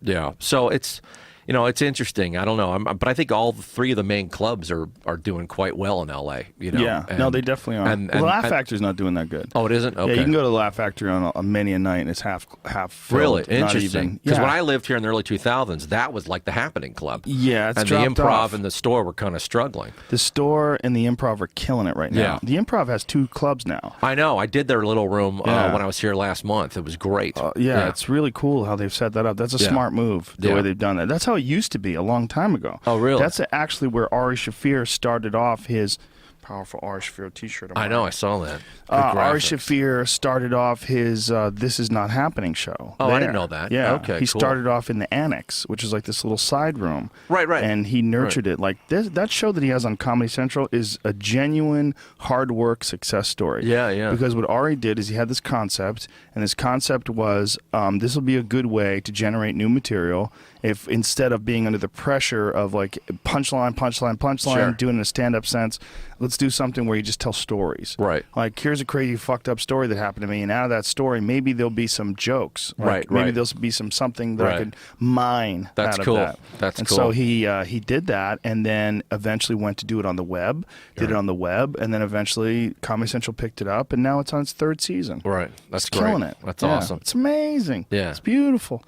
And it's just a matter of like growing, you know, putting it together, nurturing it, it grows, nurturing it more, it grows. Well, that's the other thing. Just being able to have space, like LA, like New York. There's no space. Here, there's space. You can grow. Exactly. Even if you look at podcasting. Mm-hmm. I mean, I'm not an expert on this, but it seems to me that it started basically in LA. It's an LA kind of movement, the podcasting. If you look at the big podcasts for in comics, comedy, it's LA. I remember like when I first started coming out here in like probably like late 90s, early 2000s, it was weird. It's like comics would come. The story like about New York comics, they'd move out here and they'd basically just stop doing comedy because it was too hard to get on, weren't enough places to get on, and then before you know it, they're just going out every once in a while or every week, getting drunk and doing karaoke. That was like the thing. What? Yeah. It seemed like there was a lot of comics who were always going out doing karaoke. Like when I first moved here, it came out and they're like, who the fuck were you hanging out with? I don't know. There's a lot of fucking comics that were doing that, and I'm like, I didn't know any of those I'm like, people. no, I don't want to fucking do karaoke. I want to do comedy. I'm not coming out here to do that shit, But then at some point, it's like, and also there's more free time out here. It's like New York, you're constantly I'm not talking as a comic, just as a person. You're constantly rushed. Why? It's just a busy city. It's so congested. It's like it's hard to relax. Here you can relax. You got space. You can get privacy. You can relax. Like when people in New York go on vacation, they usually want to do something boring. When people in LA go on vacation, they want to do something exciting. Ecotourism. You know what I mean? So Paragliding. yeah. So there's more, but I really like. And the audiences are a little different between New York and here, but New York really only has, even though it has like probably 15 comedy clubs, there's probably only about 3 that are like actually good I think clubs. it has a lot more than 15. I think New York has a shitload of comedy clubs. Yeah, I don't know. I think there's more than 100. No, not full-time comedy clubs. No way. Find out, Jamie. Yeah. How many comedy clubs it's are in New 20. York? I don't know. It's a lot, though. Hedge your bets. What do you say? What's the over-under? I'm going to go 19. I'm going 50. Okay. I went with 100 just to be cocky. But I'm going to say there's 50. But LA has, I mean, if you look at LA, they probably have like 8 now, right? Well, in the greater LA area, there's quite a few. Like, you know what's really good? I just started doing the new Haha Cafe in North Hollywood. I did They it have a last new one Thursday now? night. Yeah. Dude. I did I it gotta last check it Thursday out. night, and now I'm doing it this Thursday night again. awesome. It's fucking incredible. All right, I what gotta a swing room. down there. It's perfectly set up. Low ceiling, packed in, Oh, awesome. great stage 'Cause I used to do size. that years ago, that Yeah. place. I did the old one. Yeah, every time I went there, the stage was in a different spot. Like the guy was constantly redoing it. Well, I So I gotta check that out. The old one is just down the street from the new one. Just Okay. down the street. Is it still there Yeah. or no? Yeah, it's still there. So there's 2 of them. Yeah, but one of them's a Haha, one of them's something else now. It's like a different Same comedy owner or club. no? I think he still owns it. And he leases it out to All right, somebody. cool. But the new I'll check spot that is out. a gem. The new spot is one of the best clubs in the city. Awesome. It's perfect. I was like, wow, Awesome. this place is fucking hopping. That's cool. Yeah, I did it last Thursday, and I was like, wow, I'm sold, man. I will nurture this place, keep this place going. That's awesome. When I prepared for my last Comedy Central special last August, I was doing the ha-ha all the time. Oh, cool. I was doing it like every Tuesday night for like a few months. And you were doing like a long set, right? Yeah. Because you can fuck around there. You can That's do great. long sets there. Then That's there's great. flappers, which I haven't done that yet in but Burbank, yeah. I've done it once. It was really good. Cool. But, you can do that. The Ice House, which I'm doing Right. tonight. I have a 10 Oh, o'clock cool. show there tonight. Awesome. That place is the shit. Yeah, everyone loves that. I haven't been there yet. You haven't been? Not yet, no. Are you around tonight? I don't think I can tonight. You What time is son the of show? a bitch. Yeah. Letting people down. I 10 know. o'clock. Okay. But tonight it's sold out. It's Greg Fitzsimmons, Cool. Tony Hinchcliffe, Bert Kreischer, Cool. and who the fuck else? I remember when- Al Madrigal, too. Oh, Ooh, cool. That's hell of good, a too. show. Hell of a show, God damn it. Yeah. But the Ice House, the oldest comedy club in the world. The known world. Is it Maybe really? the universe. The whole universe. The oldest comedy club It's older in the than the universe. Improv. Yes. Wow. It's the oldest place. It was a legitimate ice house, like where you would get ice back when Yeah. people didn't have freezers. Yeah. Or you get a chunk of ice and you put it in the ice box, and that's how you Right. keep your food perishables Yeah. cold. And then in the 1960s, the very early 60s, it became a comedy club. So it's been a legitimate comedy club for more than 50 years. That's awesome. Yeah. It's the best. That's my favorite place on the planet, next to the store.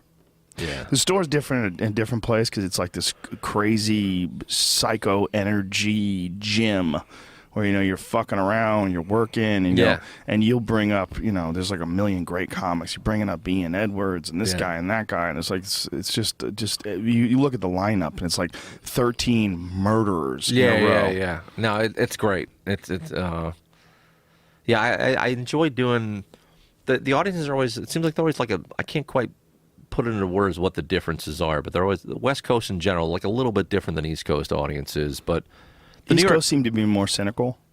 yeah, Little- more little cynical, the little less squeamish, like the darker shit a little bit more sometimes, but not always. Well, I think the cold and the being packed in and just everybody just jammed on top of each other like fuck you. Yeah. There's more like anger there. Yeah. it seems like. Well, or they let it out more sometimes. Sometimes I think there's more anger in L.A., but it's more pent up. There's something about New York though when I stay there. Whenever I'm staying there and I'm in a hotel and I look out the window and I just see this insane construction, this thing that people have put together, this modern beehive of cement and steel and glass. I'm like, this is amazing, especially at night. Like I last time I was there, I spent a good solid 2 hours just sitting at the desk in my hotel room, looking out the window, just looking around. Where'd you stay? I don't remember which one. Oh, last time I was at the Trump Tower.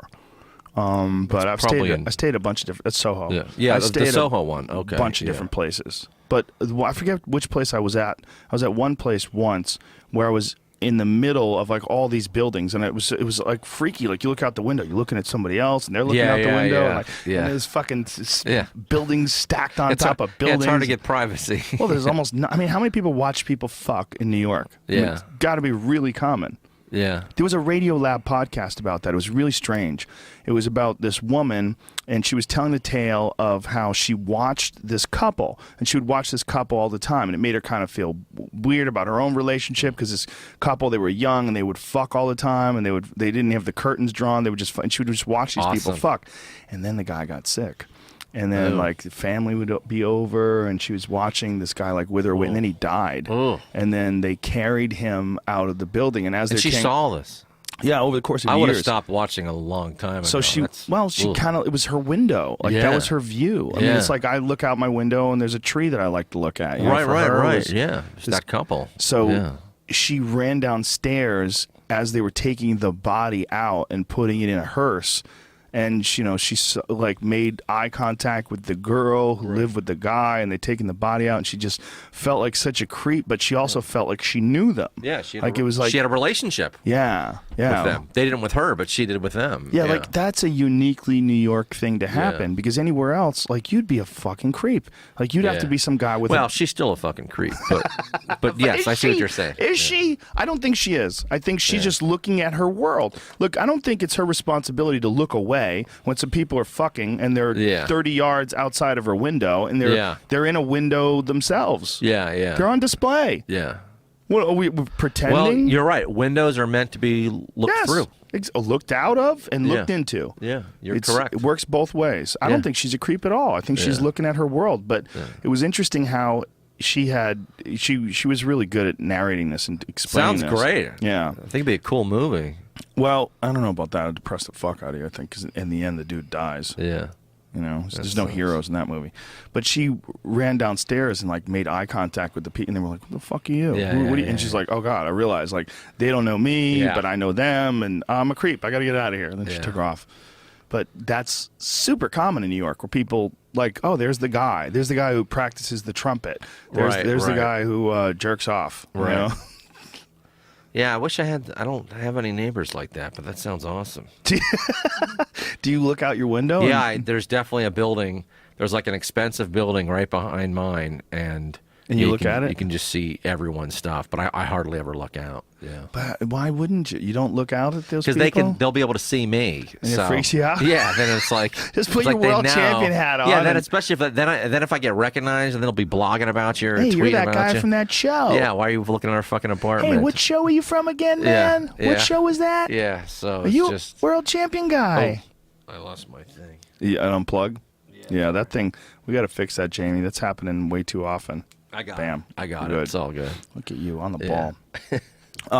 Yeah, that's a weird way of living. Yeah. Stacked on top of everybody. Yeah. Like everywhere else in the country, pretty much, other than, Chicago and some other spots, most people are they have a house and a little bit of a yard, and then there's another house over there and a little bit of a yard. Yeah, you get some privacy. It's weird how like they just decide one area is the area. Like everybody get here. It's not like there's a river that has gold salmon swimming through it. Initially that's what it was. I mean, if you look at almost all big cities, they're usually on some body of water. Yeah. Yep. But now that's not really why it is. It's just Well, there's other places that don't have a reason other than the fact that they're cool, but people are flocking to, like Austin, Texas. Right. The middle of Texas. Yeah. And every time I go there, I'm like, Jesus Christ. Did 1,000 people a day move here for the last 15 years? Like, what the fuck is going on? Yeah. But that is what's happening there. Like people they keep hearing. Like, I'm fucking up right now by saying Austin's awesome. Right. But it is an awesome city. No, they've been doing that for years, where the people who are from there are like, "Fuck, stop telling people about it." Yes, exactly. It's getting too crowded now, And that's the thing that pulls people there is the university. Yeah. Like, that's another thing that pulls people, like-minded people, intelligent people, educated people. And then they're also, like, it's out of all of the areas in Texas, it's the most open-minded, the most diverse. Right. Yeah, no, there's a lot of good food there, too. Oh, yeah, Texas has great food, period. Fuck yeah. I don't think you can get a bad meal in Texas. You can definitely get a bad meal in Texas. Really? I haven't had one. You can do it. I'll get you there. Okay. I'll get you Cool. one. Do you work in Texas at all? Yeah. What clubs do you do? Do you Cap City? Cap City. I'll do the Moon Tower Festival. Haven't been there in a while, but the club in Dallas or Addison. Yeah, that's a great club. Really good club. Yeah. Houston used to be the shit. Yeah, years ago, but I don't really go there anymore. I haven't been there in a while. I've done colleges in and around, all over Texas. But so you still do colleges? That's like a big debate with comics these days. A lot of comedians don't want to do colleges anymore because it's just too difficult, too much politically correct attitude. Yeah, I don't really have a problem with it. I really haven't had a problem. Before I go on, or sometimes before I agree to do it, I ask them, if there's any restrictions. And sometimes there's no restrictions at all. Sometimes there are. What are the restrictions that you? Well, usually they never give it to you. They'll be like, well, we want HBO. No, SNL's fine, but not HBO. And I'm like, what the fuck does that mean? Who says that to you? Yeah, sometimes people running shows or whatever. They'll be Really? like, they'll be like, rated R, but not rated X. I'm like, what the fuck does that mean? I need specifics. Yeah. Like, I go, can I say fuck? Can I say pussy? Can I say? I remember I did a show. This is like early on when I first started. It's probably like 91 or something like that. I did a show. I think Chris Mazzilli booked it, who owns Gotham Comedy Club in New York. A good dude. Yeah. And so he was booking a show that was way out in Brooklyn in an all Orthodox Jewish neighborhood. And it was a show where the rabbi it was in an Italian restaurant, an Orthodox Jewish, it was a kosher Italian, like seafood restaurant. I think it was a seafood restaurant. How is that even possible? Yeah, so everyone there is Orthodox Jewish, or even they had a fair amount of Hasidic Jewish people there, and the rabbi's in the room, and they had a sheet printed out of all the subjects and words you could and could not say. It was like, don't say schmeckel, don't say sex, don't mention sex, all these fucking things.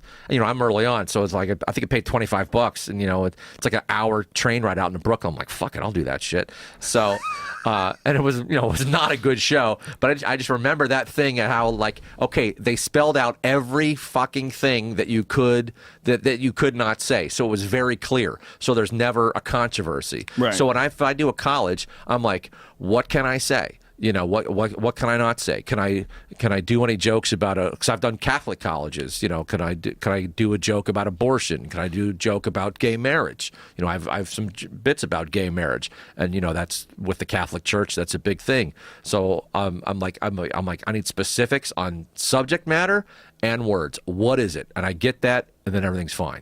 But you got to get that shit clear. But is that fine with you right now? Like if they give you a list right now and they said, okay, look.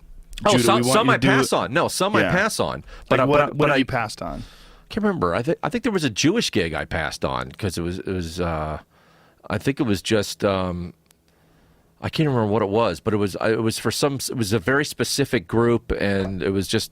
I knew there were like so many things you couldn't. You'd have to give like this. They should have just had a kid playing the flute or something. It's like, don't even have a fucking comedy show. You know what I mean? Have some 10-year-olds tap dance or something. The kosher place. I wish you took a photo of the rules. I think I have it somewhere. Where? I'm home? I'm a pack rat, so I'm hoping I have it somewhere. I got to look through my notes. Please, if you have it, email it to me. I'll put it up on Instagram. I will. But it was amazing. that needs to be displayed. But I understand that, like, even like when you do. If you're doing, like, even with late night talk shows on television, I will usually pass on doing stand up on those. Mm-hmm. And if I can, I will do panel. Right. Because in stand up, there are gonna be so many things in my stand up act that where I have to cut something, I'll have to not say a word or a certain subject matter, and I'm like, I don't want to cut that out of my stand up. I don't want to censor my stand up act at all. Like, I want to do zero censorship with it. Right. But if I'm doing panel and then want you to do some bits on the couch, it's a little bit of a different dynamic, and it's like I'll more likely do that. I'd rather censor it there than do it in my stand-up act. Well, it's also interactive. Right, exactly. So it's a little bit different. Yeah. And you're a guest on their show, and these are their rules. So if I know that going in, I'm fine. But with those talk shows, when they want you to, like, oh, can you not say this word on that stand-up bit or not that subject? I'm like, fuck it, I'm out. I'm not doing it. I'm not doing any censorship with my stand-up. Yeah, so. that's why I would say, like, doing these shows. So with the colleges, tell you. I'm sorry. Go ahead. Yeah, no, that's it. Go ahead. No, they pay a lot. Colleges pay well in general, and I weigh it, and I'm like, all right, if this is gonna be it, this is what it is. Like right. I did a show at Princeton a few years ago, and this is a different issue. And it was, a lot of the crowd was like a shitty audience. They were like, not all of them, but a fair amount were very, very spoiled, very entitled, and drunk as shit. And they're heckling. And normally I would just fucking destroy them. But I'm like, if I heckle one of these kids and I fucking rip them to shreds, in my head, I'm thinking they're going to write a fucking letter. you know, and then you know, nasty letters saying, "Oh, you did all these things," and then they're going to tell all these other colleges, and then I'll like fucking stop working them. So I handled the heckler, but not how I would normally normally handle it. That is why people don't want to work colleges. Yeah. No, I get it. I get it 100% when people don't want to do that. I usually find a way. So, and the ones I've done this past year, I haven't had to censor anything that I do. They've all been really good. So. But that does happen sometimes. You're also dealing with a lot of people that don't have a lot of real life experience. They're very young, I've often idealistic. said a 50-year-old janitor will have a better sense of humor than a 19-year-old Harvard student. You know, because, you know, first of all, comedy IQ, comedy smarts doesn't necessarily have anything to do with book smarts. Right. And real life experience is huge. You know, I sometimes I find college audiences to be almost more narrow-minded than even someone in high school. Oh, yeah. Because someone in high school, even though they're a couple years younger than someone in college, they don't have that. Because usually when people get to college, they kind of think they know everything. But in high school, they don't think they know everything. Right. But in college, they do. So it's like they can never be wrong. Well, they're ready to establish themselves as independent adults. Right. They're ready, and they're ready to reinforce their ideas on you. Excuse me? Yeah. What you're saying is bullshit. And the patriarchy and but white privilege. I also make fun of that shit, you know, when I'll do colleges. You know, if that shit comes up, I make fun of that shit, you know. So that shit is important to make fun of. That's a goddamn cancer thought. Yeah. Well, that's what that one cartoon in the book is, you know. I mean, it really is. It's like thought cancer. It's like there's a disease. Yeah. This disease of fake progressiveness. Yeah. It's not, it's really just calling people out on things and finding targets. Right. Well, it's kind of like when a kid's young and he's first learning about, you know, curse words and dirty words. He's just saying them constantly, doesn't even know what it means. So sometimes when people are trying to like stand up for something, and this is a new thing, this activism is a new thing to them, they don't really know.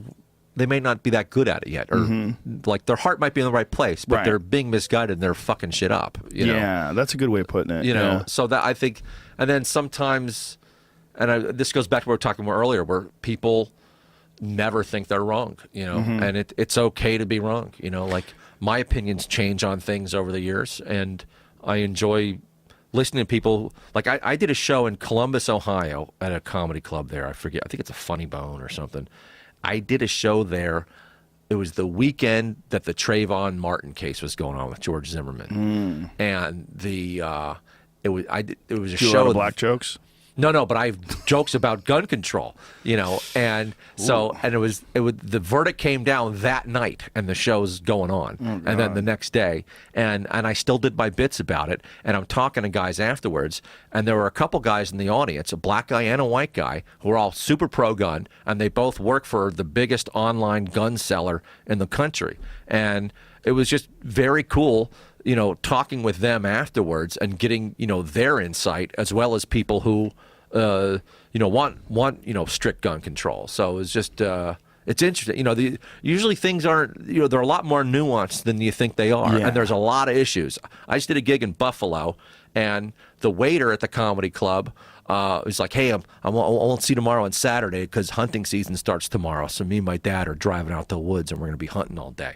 And then the Uber driver who took me back to the airport was also hunting, and then he was telling me all the rules they have in hunting, like the bullets can only be a certain size, and in your rifle you're only allowed to have 3 bullets in there. You're not allowed to have 5 bullets in there, and it's got to be certain bullets that like shoot through clean, so they don't.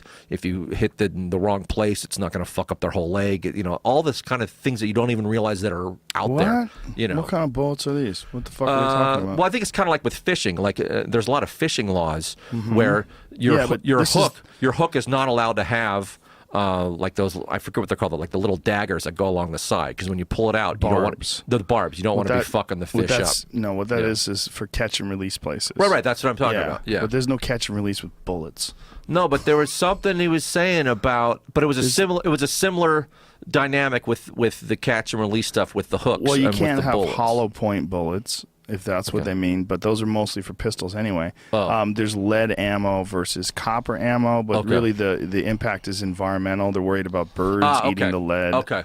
That's an issue. But what you're saying are things that most people don't even know exist. You know, which is part of the conversation in gun control. Right. You know. Well, that's you know, I think the gun control conversation and the hunting conversation are very different, because I think what people are really concerned about when it comes to gun control are quote unquote assault weapons. Right. You know, they're right. worried about like what happened in San Bernardino, Right, somebody sure. having large Sure. magazines, semi-automatic Right. weapons, killing a bunch of people. Also in, you know, cities versus suburbs and rural places, it's totally different. Sure. Like if a rural area and people are like, well, everyone owns guns, that's a hell of a lot different than if you're in a city and on one block you have 10,000 people living. Right. If you have 10,000 guns, you know, within 30 yards, that's a lot of fucking guns. Yeah. You know, that's a different dynamic than, Yeah. and you know, so I don't know all the answers. I to think it. one of the things you were talking about earlier about like these people that are activists that really have their heart in the right place, they're just learning how to do it right. I think that you could say that overall about what's going on with the internet in general. I think one of Yes. the big problems that people are having right now with progressive thinking and what people are calling regressive left, like people that are like very overly PC and Right. trying to reinforce. I think what we're trying to do is make the world a little bit better and a little bit safer and a little bit more open-minded, but along the way there's going to be a lot of stumbling blocks, and there's going to be a lot of poor representations of these ideas. Sure, and you see it from the right too. I mean, with Trump and some of the things he's saying, it's like you know, some of these things are He's so cartoonish. yeah, you know? but everyone, but even like what he's doing is similar to what happens sometimes on the left, where everyone is so confident about their idea, Yeah. and they think this is the only way, Right. and it's like it's usually a lot more complex than that. You know, Yeah, almost always. Almost always more complex than that. There's a Yeah. lot going on. There's a lot going on with human interaction. And I think ultimately, like, we should probably try to leave people alone as much as possible, let people do their own thing as much as possible, as long as what their own thing isn't interfering with other people's thing. I agree 100%. So that way, when something like radical ideology, like Islam, extreme, you know, Muslim terrorist type characters that are doing what they did in San Bernardino and these other places, you got to go, okay, well, now it's a problem because now, you know, someone has stepped in, killed a bunch of people, and they've done it with guns. So Right. we have these issues. We have these issues of radical ideologies, and then we have these issues of guns. Right. And we also have mental health issues. Yeah. And that's a big one that drives me fucking crazy. That every time someone is a mass shooter and kills a bunch of people, the gun control issue comes up over and over again. But what about the fucking mental health issue? Because the mental health issue is as big an issue as anything else. There's a lot of people in this world with guns. There's more guns in this country than there are people. But relatively speaking, there's very few mass shootings when you consider the amount of human beings. So what the fuck is it that makes people pop? Yeah, I don't know. I mean, the stuff I've read recently says that gun shootings in general now are lower than they were 10 or 20 years ago, but mass shootings are up. Yeah. You know, Murder is down. Murder is the lowest murder rates. I tweeted this the other day. Lower than they have been in the last 50 years and maybe even ever. interesting. But mass shootings, there's more of them. Mm-hmm. Yeah. I don't know all this. I don't know all the reasons. I don't think anybody knows. Yeah. They also get publicized now. We're in a very Yeah. instantaneous Yeah. way. Social media, Twitter. I mean, I remember when the San Bernardino thing was happening, I just started seeing tweets. Yeah. Like, that was the first thing. Yeah. You know, you just immediately get, oh my God, something's happening in San Bernardino. What's going on? Hashtag San Bernardino. Yeah, it's trending, right? Yeah. Yeah. Trending. Trending's a it's- weird word, right? Yeah, it's very weird. You don't want to be trending. No. You don't want to be trending. No. Judah. Judah World Champion. Hashtag Judah World Champion. If Yeah. that was trending, Yeah. that's not bad. Yeah. No, it's okay. Judah World Champion rape case. No, that's not good. That's not good. Not good. But no, all that. I don't know all the answers to that. Nobody stuff, does. But that's the reality. Is But that it nobody needs, knows But all I the do answers. know that it needs to be discussed and with an open mind and intelligently, and people need to hear Both other sides. people's ideas. You know, all sides. You know, it's so. But you know what's fascinating? When a mass shooting happens, one of the big winners is the gun business, the gun industry. Oh, their sales go through the roof. Through the roof. Because Yeah. everybody's scared that the government's going to take their guns. Yeah. So everybody starts buying guns. That's what and I buying talked bullets. with those gun salesmen in Ohio when I did that gig. They were said through the roof. You know. Yeah. It's also, they always like to point out that those things don't happen very often in places where you have open carry. There's places where anybody can have a gun. You can take a gun anywhere you want. It's very rare that you have these mass shootings. Right. But, I mean, if there is a mass shooter, if there's someone that's shooting people, what do you want? Do you want everyone to be unarmed, or do you want everyone to be armed and just having fucking crazy gunfights? Yeah. Like, what is the answer? I don't know what the answer is. Yeah, I mean, do you really want to live in a society where everyone has to carry a gun? Where you're just walking into Walmart with a fucking AR? Yeah, or you want to give all... at what age... would you be required to have a gun? You know, is it like when you get your driver's test at 15 or 16? Is that when you get your gun also? Or do you get your gun when you're 6? Well, that's another problem, is how easy it is to get a gun as opposed to how easy it is to learn how to drive a car. Yeah. If you're driving a car, you have to go through a lot of hoops, and you have to learn as it should how to... be. As it should be. You don't have to do that with a gun. Yeah. That's a problem. Yeah. It's a real problem. You don't have to show competency. You don't have to...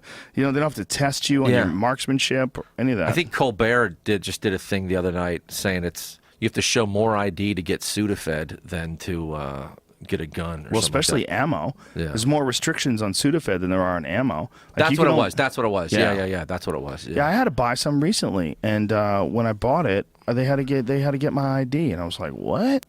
Like, you have to write down someone's ID when you buy Sudafed. Yeah, and that never used to be that way. In the 80s, you just go buy Sudafed. Oh, yeah, until they figured out how to make meth. That's what we need to do. Go back to the 80s. No internet. Everyone was no stupid. Internet. The internet's the fucking problem. Yeah, the internet has recipes for how to make meth from cold syrup. Yeah. Remember when you started doing comedy? Did you ever think you were going to have to be doing tweets and shit like that? We were talking about that before the show. Like, we were both tweeting. Like, no. I mean, it's a prerequisite. If you want to be a successful touring comedian, you have to tweet, you have to Facebook, you have to... I do 3 things: Facebook, tweet, Instagram. Those are my 3 things. Okay. I don't really do Facebook anymore. I just couldn't... I do Instagram, Twitter. I just started doing Periscope a little bit, but... I gave up on Periscope. Usually, I've done a few, and each one was me on the road, like, in a city, and I have no car, so I'm just, like, walking a mile to, like, the closest, like, CVS or gas station supermarket to buy some groceries. So, like, in the 20-minute walk, I'll be like, all right, I'll just fucking Periscope this shit. Why don't you just rent a car? Yeah, that's a good point. But then I'm not really going anywhere, you know? Go places. Not really, because I usually, on the road, it's like I have to get up early to do morning radio. I got shows late at night, and I'm usually too tired to do anything during the day. Why don't you take some vitamins? Eat some healthy food. I do eat healthy food. No, I eat healthy food. Okay. I don't do vitamins, but I do healthy food. When you're on the road, do you bring your own openers? Not usually. I'm not at that point in my career where I can really, I'm not making enough money where I can do that, you know? I need to get up like another rung on the ladder, and then I can be doing that. I think I'm like just below that. You run a successful television show, though, right? I know, but I never translated anything into successful business. Just didn't do it. I don't know. I'm just not a good business person. You know, it's like I remember, you know, just doing this one show where, like, it was a road show and a bunch of comics were on it, and like there's 2 comics who are like, they didn't even have the better of the sets, and they're selling T-shirts, they got their CDs, they're selling left and right, and me and another comic are like, I don't know, you know, no one's even talking to us, you know, and we had great sets. But yeah, it's not, I don't know, I've never been good at selling stuff or organization or anything like that. Yeah, would you see you just going on the road, doing your thing, getting the fuck out of there? Yeah. I'm trying to, like, get to see the cities more and learn about them more instead of just going in and out, you know. Are you looking to do more TV, or are you just looking to do more stand-up now? Like, what are you trying to do? Yeah, well, that's, I think I'm going to, stand-up has always been my main thing and still is. I spent most of the last year, when 30 Rock ended, actually, I stopped. I didn't even have an acting agent. And I wasn't looking for one, and I haven't had an acting agent in about 2 years. When 30 Rock ended, I just wanted to hit the road and tour, because I was still doing tons of stand-up while doing 30 Rock, but I wasn't allowed to go on the road much because we were filming in the city. So, you know, like 8 or 9 months out of the year. So I just went on the road, and that's all I wanted to do. And then with the sort of constant sleep deprivation of traveling and, you know, morning radio and morning TV shows, I started actually drawing again, and that's when I started, and then the book sort of like came out of that. You know, after several months, I realized I had like 50 cartoons, and I was like, wow, I think I'm working on a new book here.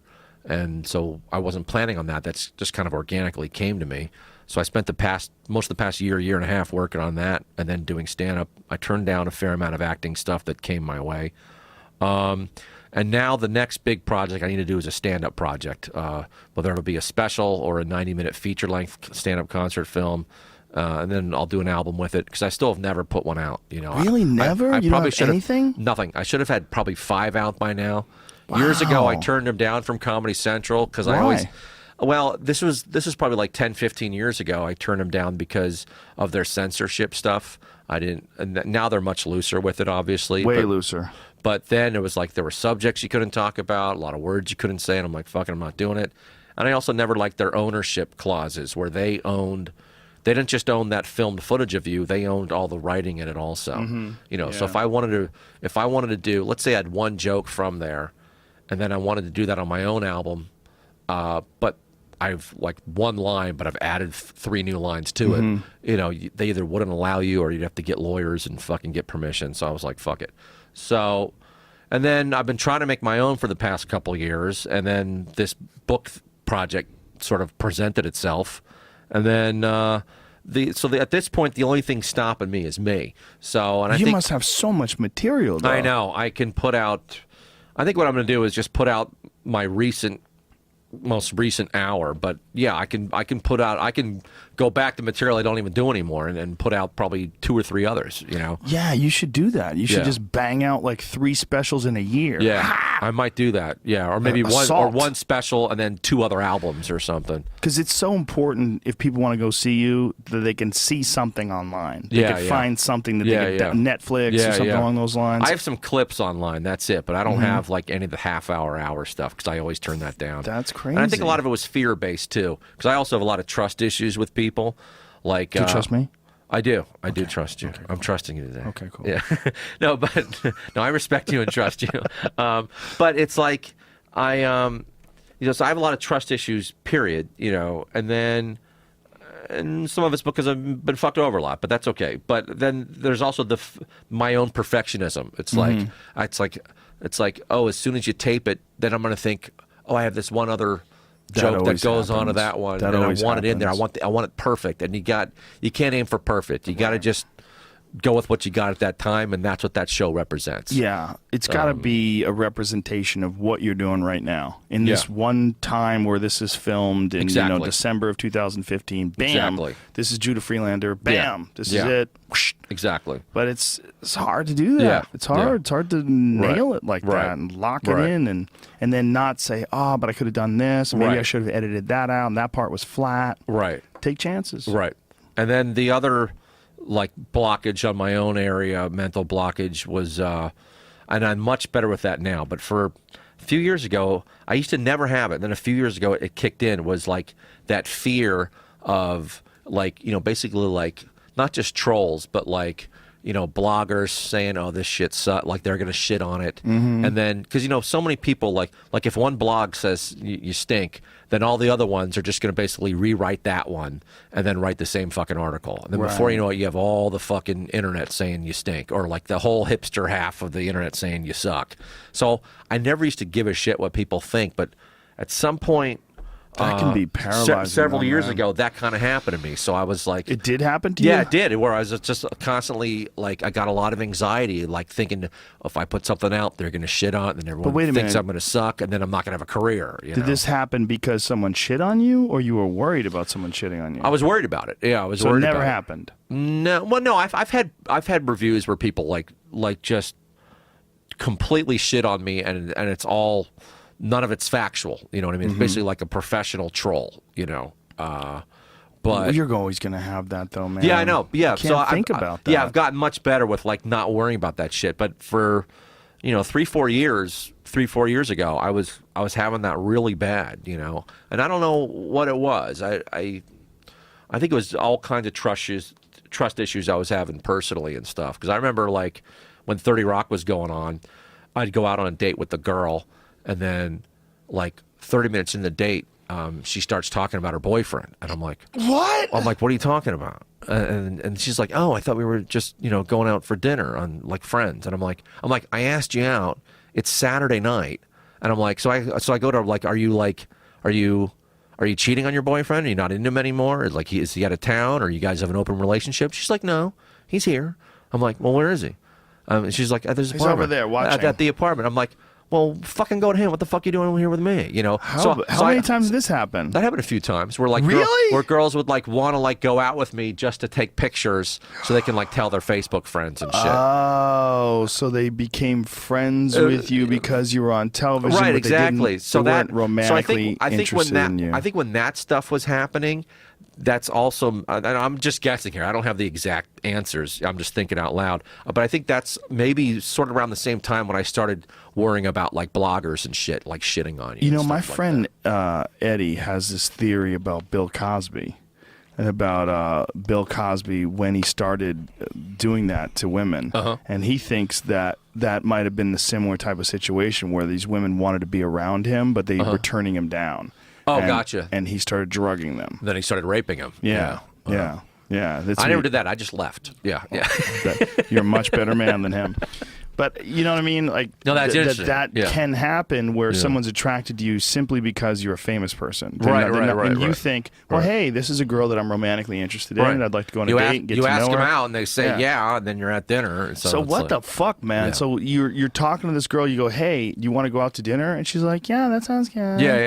Yeah. And then all of a sudden you're on a date, and she's telling you about her boyfriend. Yeah, it's Saturday, it's 10 o'clock. Yeah. And you're thinking, yeah, look at you. I bet you look good naked. Oh, yeah. Judah's going to get some. All right. Yeah. And she's like, yeah, my boyfriend's waiting for me. Yeah. No, she just casually mentioned him about something. Oh, yeah, my boyfriend's in this. And I'm like, huh? What? Yeah. And this happened more than once. Yeah. I remember one girl. What did she? I'm trying to remember what she wanted to do. Fuck. Yeah. She wanted to. It was something like buy jewelry. No, I can't remember. I think it was Time Out New York magazine. They put me on the front cover of their like dating issue, and they're like a whole issue about dating, and they had a thing on the front said like date this guy, and I'm like on the cover. You're like, oh, I'm fucking in. Woo. Yeah. So, and I remember one girl I think saw that, and then she like Facebooked me or something like that, and was saying, oh, she wants to meet me and all this stuff, and so she wanted to go. She wanted to write articles. She wanted to follow me on a date and then write an article about it.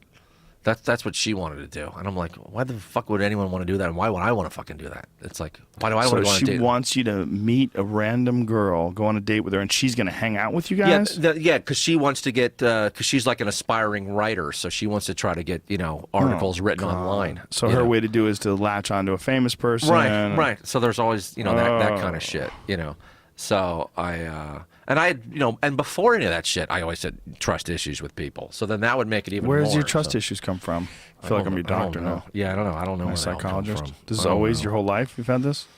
Yeah, I don't know. Always with authority figures, I've never gotten along pretty much. And you consider women authority figures? No, that's just, it's just a relationship. Right. So. How many different girls did that to you when you went on dates with them and they said they had boyfriends? Well, there's that one I can think of. It probably happened like 2 or 3 times. That's really weird. Yeah. That's super unusual. Yeah, but it'll happen after shows all the time where a girl will be really flirty with you, and other couples will be like, "Dude, you should jump on that." I'm like, her boyfriend's right there. Yeah. It's like, she'll be flirty with me, and I remember one time, one girl was like taking her shirt off, showing her boobs. Whoa. Me and Godfrey are there. This outside the cellar, and her boyfriend's right there. He's taking photos of us doing it and stuff, and.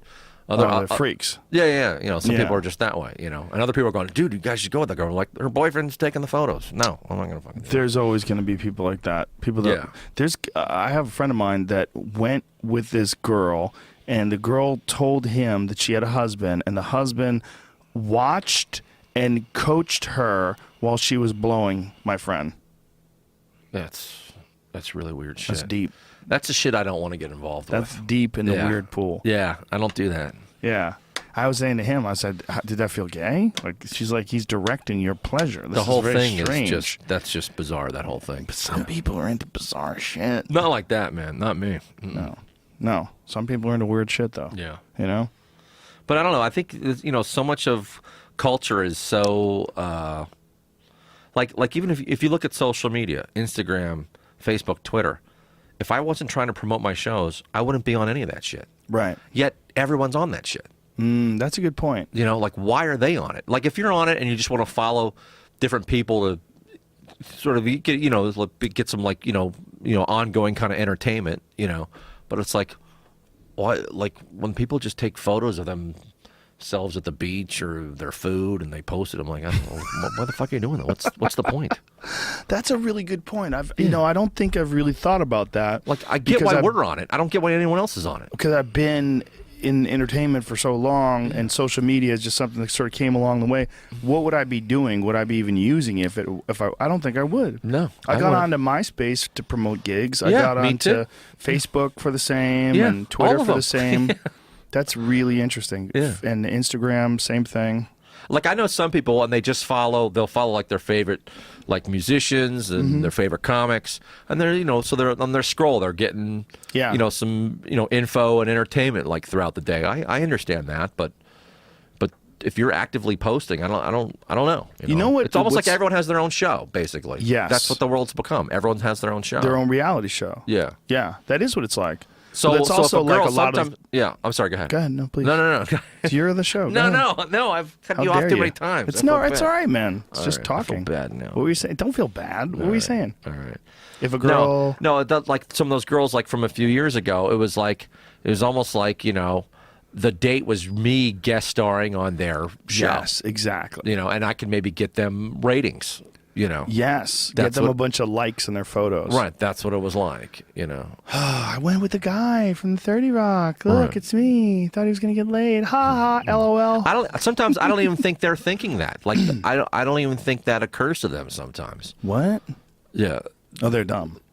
Well, I don't know. I think they're just so into like, oh, this will give me. People are gonna like this photo. You know, they're not thinking. I don't know that they all actually think it affects you as a person. So just like trolls don't think it affects you as a person often. You know, they're just like, you know, they're just talking shit. They're just not thinking about it. Yeah. They're just using you as a target for their angst. Right. They don't view you as a human. Right. And for the girl, she's using you as a target. You're a celebrity. Right. You're on a television show that she enjoys. Look, I'm here with him, the guy from The Thing. Yeah. I'm amazing. I'm amazing. I made magic happen. The guy from the box is standing and he paid for my food. It's a perfect impression. Is that what she sounded like? Perfect. And then my boyfriend says, and he doesn't like you. I don't know why. Whatever. You'll be like, oh yeah, he likes you too. You know? Yeah, but when did you ask them? Did your boyfriend know that we're going to dinner together? Yeah, on that one time I did. And what'd she say? She had nothing to say. Yeah. Oh God. So did you just end the date right there and get out of there? No, I finished my food. You know, I think it lasted a little bit longer. It was just kind of like awkward and shit. Yeah, it was pretty lame. Yeah. How'd you guys end the night? Did you hug her? I don't remember. How could you not remember? What's that? How could you not remember that? I don't remember. You know, I don't remember how it happened. I just don't fucking know. You know, the idea that everyone has their own show is exactly what's going on. And that's also when you see these like really self-righteous tweets that people put out, like what are they really doing? They're doing exactly the same thing that you see people doing on reality shows where they're fucking acting. You know when you watch a reality show and you watch someone, they're doing something or saying something very specifically to get a reaction. Whether it's, I don't watch them, but yeah, I get what you're saying. Yeah. Like they know the camera's on them. Yeah. And that's why they're acting in sort of an unnatural way or in a manipulative way. Right. And that manipulation applies to social media as well. Yeah. It's just a less pervasive method of doing it. Instead of broadcasting to 1 million plus people on a reality show, you're broadcasting to 10,000 people who follow you on Twitter. Yeah. That's a big part of what people are doing today. Yeah. Like what's real? Yeah. It's also what hashtag activism is. What is hashtag activism? Well, I think it's a lot of what it is. Yeah, no, I think it can be both. I mean, I agree with you and I disagree because I think sometimes people are genuine, but then sometimes people are just, you know, tooting their own horn. Yeah, I mean, there's no black or white in this. Yeah. Or I should say, no. So but there's a lot of gray. remember, should I say gray? Is that okay? I remember doing a stand-up set on a show years ago in L.A. called Late Friday, and I remember doing my first joke. It's a setup and a punchline, and I say the setup part, and I have a slight pause. Everyone starts laughing, and I was like, "What the fuck's going on? You're not. They've never laughed there ever. I've been doing this joke for 2 years. They've never laughed at that point. And then I get to the punchline, and they're still laughing at the setup. They don't really laugh at the punchline that much. And then after about like the first few minutes were all just weird like that. And then after about 3-4 minutes, it kind of became like a normal set. Then afterwards, I found out that the entire audience was paid background extra actors. So, and they didn't tell me that before going on. So that's kind of like, you know, reminds me of what you were saying about, you know, everyone had on their own show. You know? Yeah. So they were trying to be, they were acting and trying to act like an audience member instead of just sitting there and just let it happen. You don't have to do anything. God, paid background. And everybody, when Judah comes out, he's going to say jokes, and I want you to laugh it up. I want to hear your best laugh right now. Come on, folks. You can do better. You can do, is that all you got? Come on. And that's the way a lot of times comedy on TV is, where it's so fake, you know. It's just, and that's a more extreme example, but it's like, it's just, I don't know, but it's not easy to capture, you know, even when you see specials, it's not easy to capture a real stand-up night, because, you know, when you put those cameras in there and people know what's going on, it always adds a little bit of a different dynamic, you know. You know, Hunter Thompson was talking about that a long time ago. Really? In his documentary about, it was, he started filming things, started carrying things, like carrying cameras around and filming things. And he was talking about, they were interviewing him for this BBC documentary that they were doing. I think it was BBC. And he was saying that having a camera changes everything, because you're not capturing reality, because having the camera and knowing that it's being filmed changes exactly what it is. It becomes something different now because everyone's aware of the camera. And this is a documentary he made that he was talking about? No, it was about him. Oh, and, I got to see that. Yeah. That sounds great. There's a few, he's got a couple of them. I'm a big fan of Hunter Thompson. Yeah. But the one with Gonzo, The Life and Times of Hunter S. Thompson, I think that was what it was The called. documentary. Yeah, that was I'll have one. to check that out. And then there was another one, Fear and Loathing in Hollywood, I think. I forget which one it was. But there's a few of them. You can find them online. I'll check those out. No, that sounds really cool. Yeah, but they were at his place in Woody Creek, Colorado, with cameras and filming them. And he's like, well, this isn't reality because you got a camera. As soon as you use that camera. He was an incredibly perceptive person, man. That's pretty Except cool. when it came to himself. Interesting. Yeah. It's all sorts of blind spots that people have in their own life.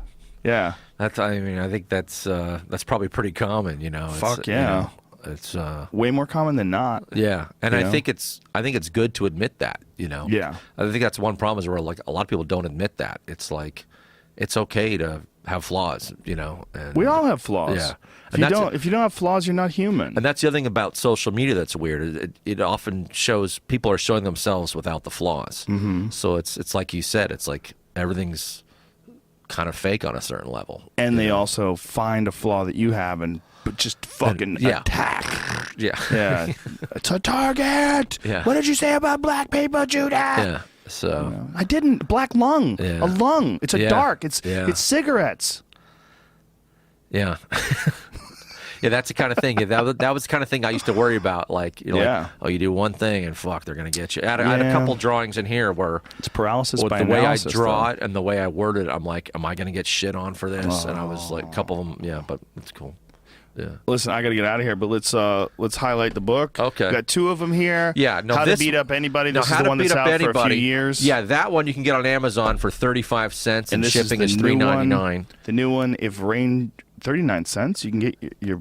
Yeah, I think, you know, because you can get used copies. I think new, it's like $14, but if you want a used copy, I think it's like 35 cents. What a nice guy you are. And then shipping is $3.99. Yeah. And if raindrops that goes back to me not being a good salesman. No, I tell you're people a to good buy the guy. shitty shit. You're an artist. But yeah, if the Raindrops United, this has been my big passion the past. If you like B. Kleban or maybe even some of the old Gary Larson stuff, I think you'll dig this book. Beautiful. And then your Twitter is Judo World Champ. Judo, yeah, JUDAH World Champ.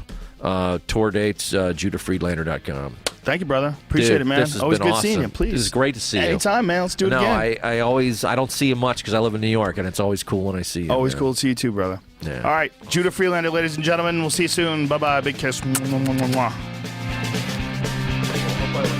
that was great.